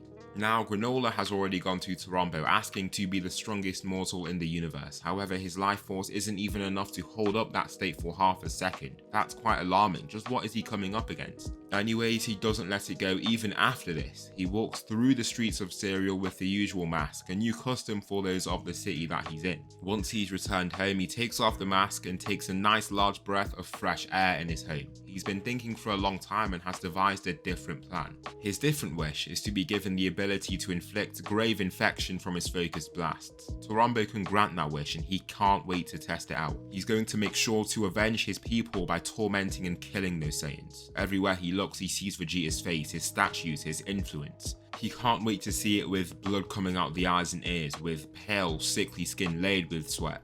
The first people he tracks down are the heaters. He snipes a large number of them, and this is basically a test for him to see how this works. It starts off as a growing weakness that intensifies into a deathly fever, if you will. Extreme weakness, temperature, internal bleeding, organ failure, then eventually death. With many of the heaters off his back, he's ready to enact his plan. Now the heaters don't work for Frieza, but are instead an agency with influence over this part of the Empire. They give a fraction of their earnings back to the Empire, but in return get given some freedom on how to conduct their business. They must report back to some higher ups, who is Nappa in this case. Nappa relays their worries back to Vegeta, who just sends Raditz and Nappa on their way to face the threat. The two who do have God Ki feel confident in their abilities. They arrive at the planet, including fearing almost everyone in their vicinity. From the symbols on their armor, they can see their top-ranking soldiers in the Empire, almost right-hand men to Vegeta. Storming across the city, they soon sense a strong ki and lift into flight. They arrive in a relative wasteland, just with a few factories nearby but no real society. They can see a small group of homes, protected by this odd shield. They assume it's to try and keep the smog out. They land in front of this dome and see nothing. They can sense something but find nothing. Raditz slaps on his scouter and can pinpoint Granola's location. Storming through this dome, he rushes straight at it. However, before he can close the distance, the Cerealian pounces. Shooting a lucky blast of ki, it lands on one of his pressure points. It hurts like hell after landing on one of those weak areas. Granola is weak compared to him, but it still feels like a throbbing, stinging pain. This pain then grows. It feels like it's slowly expanding from the point of impact and crippling him as well. He stumbles to the ground and can see his vision blurring. Nappa rushes past him and begins using Super Saiyan God from the start. He covers the distance in a flash, then grabs Granola by his neck. You've just attacked the Lord of the Empire. You'll be taken in to answer for your crimes. After stating this, he takes a blast to his solar plexus. It lands on that pressure point with great accuracy and almost drops it. Just like Raditz, he grows weak and passes out. "Good riddance, Saiyans. This is only the beginning," he shouts. He lifts into flight and storms toward one of the spaceship factories. Stealing one of the pods, he activates it and flies off without a second thought. It's time to finish this. Vegeta walks through one of the hallways of his palace. It's littered with high-level soldiers tasked solely with his protection. Of course, Vegeta can protect himself, but doesn't want to weed out every little threat on his own. As he walks, he receives some urgent news from a passerby. There's been an attack on Nappa and Raditz. Their life readings are growing weaker on Serial. A task force will be with them in a few seconds, but they seem afflicted with an unknown illness, Apule reveals. Unknown illness? He's never heard that before. There have been illnesses on certain planets in his empire. Things that he stumbles upon from time to time, however they're usually not serious and their technology can deal with it. What disease is lethal enough to leave Nappa and Raditz in such a bad way? He places them in healing pods and just watches them for a short time. He's overcome with this intense confusion. Why has this happened? Whoever has done this will pay for their heinous crimes. "Sir, something has entered the atmosphere at high speed," Apule announces. Vegeta turns to the nearby window and can see this blazing ball of fire hurtling down to the main city. Granola steps out the ship as it's airborne, watching the pod dive down toward Bormia, Mars and the Empire's capital. Vegeta doesn't have time and just blasts through such window. Flying straight toward the pod, he grabs it before shooting off into the sky. Swiveling around, he then hurls the pod out with such speed it launches through the atmosphere. Turning, he can see a blast shot at him. Even in his base, he can easily evade the attack. As it descends to the city, he shoots out a blast towards it before it can hit the ground. "So, are you the dissident that hurt some of my strongest men?" Vegeta asks. I'm surprised they're still alive," Granola calls out. "Your standard healing pods aren't going to help them. They might stabilize, get a normal heartbeat, temperature, but the damage has already been done. It's only a matter of time," Granola shouts. Vegeta doesn't immediately reply. What he said is a lot to take in. Initially, he doubts this claim. Why wouldn't he? However, the sincerity and boldness in his voice makes him second guess his dubiousness. If this is right, he has to end this fight as quickly as possible. Granola shoots out a key blast toward him, but Vegeta evades again, blasting it before it can hit the ground. "You should have run away after hurting my comrades. You're not leaving this planet alive," Vegeta roars. His eyes turn to a pure gold and he swiftly enters his Akari form. It's not a strong form, of course, but Vegeta finds it very easy to enter. Flying up with a trail of green energy in his wake, he lands a nice punch to Granola's face. Granola tries to land a quick punch to a pressure point, but Vegeta evades. He leaves only a few millimeters between him and Granola. This isn't any ordinary evasion, this is the strength of Ultra Instinct. Granola goes on the offensive, throwing a wave of attacks. He doesn't have to be perfect and calculative. One attack can land and kill this Emperor. It's not like he can control himself in this situation either. These are incredibly high stakes. If he doesn't succeed in defeating Vegeta, he will die. As well as that, he's directly facing the man that liquidated his people, then enslaved his planet for his whole life. He can't wait to slaughter this demon. However, it's proving rather difficult. With Ultra Instinct, the Emperor is untouchable. He can't even touch his Silk Cape. You're bold, soldier. Strong. You could have done a lot in my army. Now I must bring your life to an end, Vegeta states. "I won't let you," Granola roars, unleashing a wave of ki blasts. Vegeta doesn't want these ki blasts to get past him and destroy his city, so he creates a translucent energy shield that catches all of them. They all detonate on his shield but still leave a near transparent wave of air to blow past him. Vegeta pays no note of this and continues the fight. Granola shouts and goes in again, but Vegeta grabs the back of his shirt and dives down. Arriving at the edge of the massive mountain Olympus Mons, he slams Granola into the mountainside. A cloud of red-orange rock crumbles and falls loose, covering Granola in this dust. Vegeta slams him, then punches his face. Similar to the Omni-Man beatdown, Vegeta lets nothing go. He focuses on the attacks though, making sure Granola takes most of the force. Granola gets coated in his own blood, then lands a quick jab to Vegeta's solar plexus. It feels like nothing. Vegeta can easily endure it. He lands another punch and kills Granola. Standing, he simply walks down the mountain and arrives at the bottom of it. That's when he stops upon feeling this odd tingling sensation. He just puts it in the back of his mind, thinking it's quite odd. Upon trying to take his next step, he stumbles forward, then falls down to a knee. Whoa, it's all Vegeta utters before fully passing out at the base of Olympus Mons. Luckily, a group of soldiers rush to his aid, but they notice that some of the vitals of the Saiyans are degrading. It's not looking too good. However, with the use of Namek's Dragon Balls, they manage to find the antidote and heal these warriors. Vegeta gives an announcement to his people, letting them know that everything is safe. The masses of people beneath him look up to where he stood near his palace and scream out his name in pure devotion and love for him. Vegeta puts up a fist and the crowd shouts powerfully in reaction. Vegeta returns to Beerus planet and their training continues. Goku and Vegeta, both in mastered Ultra Instinct, have a light spar against each other. They've spent time analysing Ultra Instinct and figuring out how to go against it. It's a powerful technique, so it's not easy, but there are ways that they find.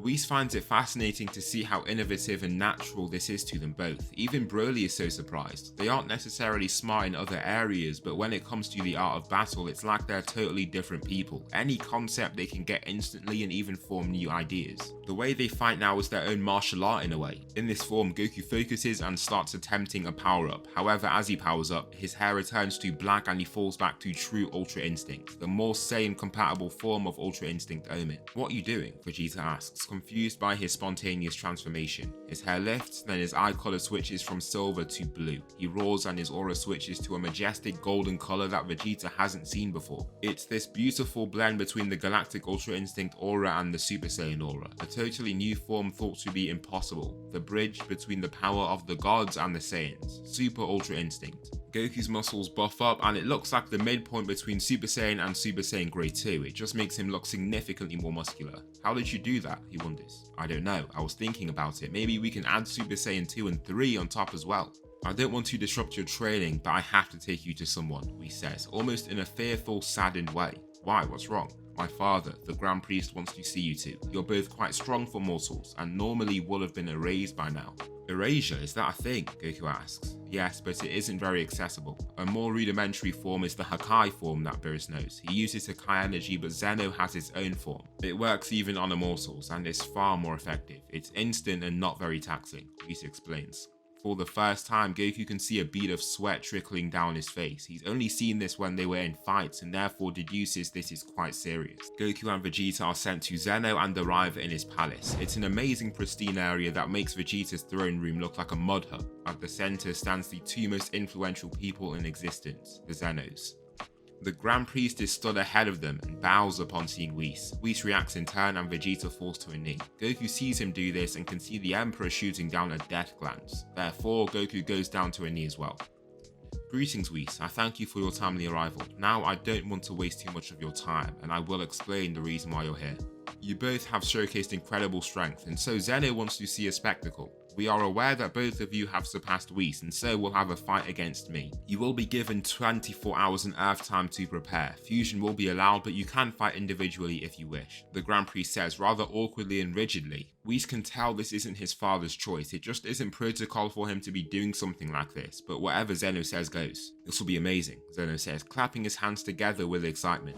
Vegeta wants to initially take on this fight alone. He doesn't care for a fusion. However, Goku thinks it would be quite fun. It's not like they couldn't face him individually or as a team in the future. Whis insists on them doing so. The Grand Priest is incredibly strong. He states that he could take all the angels on at once and easily win. The gap between him and his father isn't like the one between him and Beerus, but it's still massive. Vegeta agrees and hopes that he can get a fight on his own in the future. The two Saiyans go off to Shenron and ask of a method to fuse. Shenron then speaks of the Metamorian fusion technique. Vegeta's face goes beet red upon seeing how unusual this technique will be. "Come on, it's what we have to do to fuse," Goku insists. "You expect me to do something of that nature? You must be insane," Vegeta shouts. "How could an emperor be reduced to performing some silly dance? An emperor? Even if Vegeta puts up a strong resistance, he soon gives in.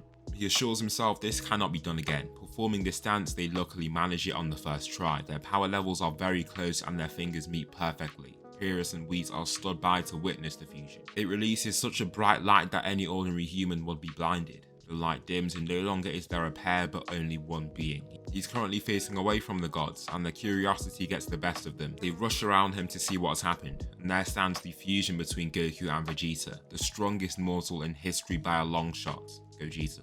"Would you look at this?" he calls out, banging his chest with a smile. In his voice are both the voices of Goku and Vegeta, speaking in unison. One can see the features of both men in Gogeta's own.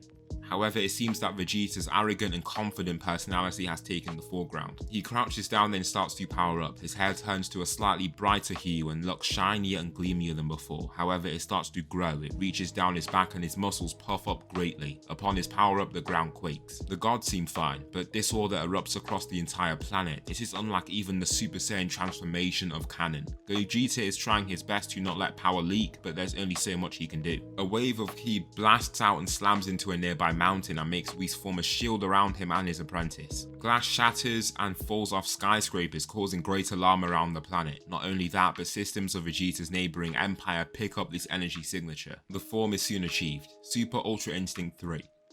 A mass of beautiful long black hair flows down Gogeta's back and his eyes are a pure sky blue. Now this is what I'm talking about, Vegeta calls out. Right after saying this though, the two Saiyans suddenly defuse. What is that about? Vegeta wonders, seeing that he's now in his own body again. It looks like the stronger the individual, the shorter the fusion lasts. It's normally 30 minutes, but since you guys are so strong, you can only maintain it for a minute or two, Whis deduces. We need to hold it for longer then, Goku realizes. No, it just means that the fusion is useless, like I was saying before, Vegeta barks back. Maybe we just wish for the fusion to last longer for us, Goku proposes. Vegeta feels like he has no word in this. Rubbing his head, Goku goes through with it. You will be given 45 minutes for your fusion, nothing more, Shenron explains. Alright then Shenron, thanks for your service, Goku says, saluting to him before he fades. The Dragon Balls lift, then scatter out. As a part of the event, they can bring a number of mortals to watch along, therefore they bring their closest friends, Nappa, Raditz, Gohan, Goten, Trunks and the humans as well. There's a newly created spherical arena with stands surrounding them. In the stands are the gods of every other universe. Not only that, but there are cameras watching the whole thing. A ring of bright white lights illuminate the gridded arena, making this ring look akin to a stadium. It's getting streamed on GodTube, so people like the Kais and others can tune in. Welcome, ladies and gentlemen, to the greatest battle the multiverse has ever seen. In Universe 7, two mortals have grown past every expectation and thought to be limit of mortal power. They've continued and continue to grow, even surpassing the universe's god of destruction and angel, the announcer reveals. Belmod leans forward upon hearing this, with Champa as well. How can that be possible? Champa wonders, looking back to Vardos. She just shrugs her shoulders in confusion. She has no clue either. He then looks to Beerus that just pulls a face at it. The two mortals will fight together to face the Grand Priest, father of all angels and one of the strongest warriors in the multiverse itself, he states. The fight will last 15 minutes. If no victor is decided by then, it will be considered a draw. The three ways to win this fight will be to knock out the opponent, make them yield, or to knock them out the ring. However, there are bigger stakes on this fight. The loser will be permanently erased. This leads to quite the commotion in the crowd, even in Goku and Vegeta. However, they still seem quite confident. They know they can do this. Now let's not waste any more time. Let's get this show on the road, he roars. A massive clock appears on the side of the ring and rings. The fight is on. The crowd erupts into cheers and some gods vouching for the mortals while others vouch for the god. The mortals that have been brought along also get lively and animated, even more than the gods. Goku and Vegeta perform their fusion and Gogeta is born. He lands back on the ground and stretches his arms. Back again, he says, before banging his chest. He flexes his large dense muscles and begins jumping up and down on the balls of his feet. The Grand Priest makes his stance and stands firm. It's a stance they've never seen before, but there aren't many openings. Gogeta begins in just his base form, using Ultra Instinct in this form. Since he is so strong, the technique isn't partial, it's complete. He spins axially as he advances, before swinging out a kick. The Grand Priest blocks the attack and doesn't even look shaken by the hit either. After taking that kick though, surprise can be seen on his face. For a mortal to have this power, it makes no sense. Reaching in to grab his extended leg, Gogeta snaps it back and evades by a hair. With both of his feet planted, he goes in with a punch. However, the Grand Priest steps by the incoming fist, then strikes him cleanly in his nose. This knocks him down, then the Grand Priest grabs his shirt. He throws down a rather vicious punch for a god. It garners some ooze from the crowd and isn't typical for one. However, something else is getting brought out of him. After hearing that he will be erased, it just puts him in a different mode. After landing that punch, it makes him question Zeno. Why would he do this? He spent almost his whole life by his side, as his protector, advisor, assistant. Is he doing this just to bring this brutality out of them? If he is he doing that just for his amusement? Gogeta manages to shove him off and then lifts him up and wipes blood from his nose. You're no pushover, are you? Gogeta claims, before crouching down slightly. He powers up into true Ultra Instinct before stacking on Super Saiyan with ease. This form immediately shocks the gods. Not only has he got Ultra Instinct, but has stacked on another form onto it. His silver eyes switch to a sky blue and he continues. His advance looks instant to the mortals and even the gods of destruction in the stands. As for the angels, they can't even track him. He's just this majestic blur, cloaked in an aura of many different colours. The Grand Priest slams his forearm onto Gogeta's and chuckles after this. "You're not going to give up, are you?" He lands the strike cleanly on his jaw, then goes in for a kick, landing that as well. The Grand Priest grunts in pain from taking that final attack, but manages to block the third attack, a quick jab. "You could say that," he states, before creating this translucent shield. He holds his forearm ahead as if he's holding a shield, then charges. Gogeta slams into the shield and is knocked away more than 50 meters. He gets sent rolling away but takes the hit rather well. Slowly lifting, he dusts off some of the rubble from him, then jumps up. The Grand Priest misses his punch but aims up, then launches a massive wave of small fast ki blasts. Several white ki blasts surround him and close in. They come so close that they begin to cover the spectators. Gogeta looks around hastily for an opening and just smiles with excitement upon finding nothing. What a neat attack. However, he shoots out his arms and creates a shield around him that tanks the wave of ki. He dips through the smoke then lands again. The fight continues and almost brings the multiverse to a stop. Every single god, including those like King Kai and other lower gods, are enthralled by the event. It's nothing like they've seen before, and Gogeta's power levels leave them shocked. How can a mortal reach this level? Many have never seen a mortal even come close to a god of destruction. Gogeta throws out a hook, but the Grand Priest evades well. His Ultra Instinct is truly perfect and it throws Gogeta off. He wasn't expecting him to evade so quickly. His arm swings over his head and throws him off balance slightly. This gives the Grand Priest the chance to strike. He slowly pulls back his hand and explodes it out. It rushes forward with haste and crashes into Gogeta's solar plexus. He can almost feel his heart get pushed back and the pain radiates out through his whole body. In the next moment, Gogeta witnesses his feet lift airborne, then he feels the harsh, tough arena floor slam onto his back. Rolling up to his feet, he slides to a stop and can see a glowing blue light concentrating on his hands. A white ball of ki forms and an intense, massive energy wave fires off to Gogeta. He catches it and immediately feels his legs sliding back. With alarm, he looks back to the edge of the ring, to defeat Erasure. Turning back, he pushes with all his might. His muscles tense up tightly, using every fibre possible. If the fusion cannot keep this back, it will mean the end of himself and his fusees. Let's see how he handles this, the commentator states. The crowd goes nearly silent from this event, partially due to the intensely loud blast, but also the impending uncertainty. They don't know how this will end and the anticipation of the outcome silences them. Gogeta can feel himself reaching the edge, but forms an energy shield of his own. It might make the blast hurt more, but that's the least of his worries. At least he'll survive. Therefore, he loosens up a bit and just with that slight release gets slammed into his own energy shield. He takes almost the full brunt of the energy wave and must place a lot of effort into maintaining the shield so he isn't launched off. From this impact, a dazzling white light radiates out, causing every live spectator to shut and shield their eyes. Those on GodTube have no clue what's happening as their screens just go a pure white. The cameras have no way to make an image of what's happening. Shortly after, the light dies down and a massive part of the ring has been destroyed. However, Gogeta can be seen on the edge, having just pulled himself back onto it. That was really something, Gogeta says, slowly rising. A few thin streams of steam emit off him and there are a few bruises here and there. However, Gogeta focuses and smiles. He's still here and ready to continue.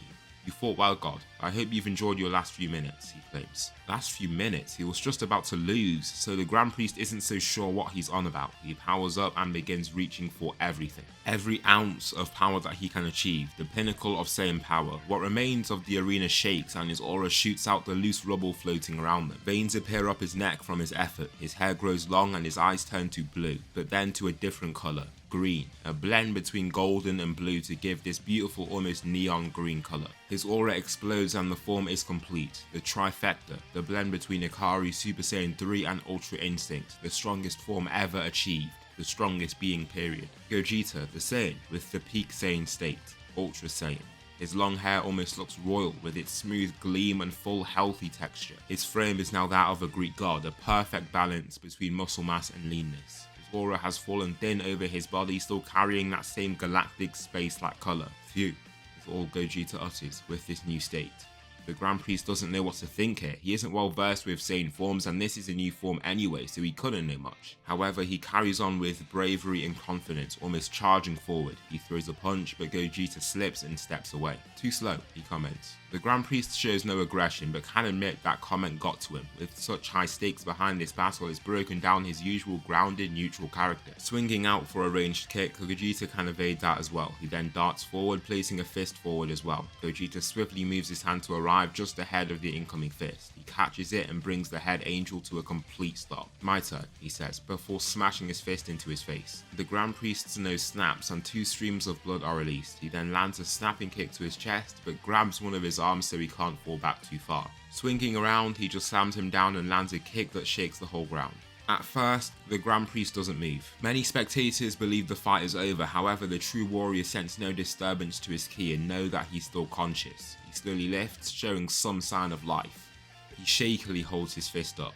"I can't lose." Even after so much life, the instinct to continue is too great. He shouts, coughing out particles of blood and spit, and uses all of the energy that remains. However, the punch feels more like a tap to Gogeta. His head just falls onto Gogeta's chest, then he slides off and onto the ground knocked out. Silence befalls the crowd for a few seconds, but they then erupt with great animation. This can't be real. The mortal has somehow triumphed against the angels. He's won. I can't believe it. Even against all odds, against everything, this Saiyan has beaten the strongest angel. He stands above almost every god, at the pinnacle of possible power. Please, all of you, give it up for the strongest in the multiverse, Gogeta, and for his fusees, Goku and Vegeta. He roars. So that will conclude What If Goku and Vegeta Had FRIEZA'S Potential. Please tell me something you liked about this What If, or something that I should improve on for the next one. Thanks so much for watching, and I'll see you in the next video.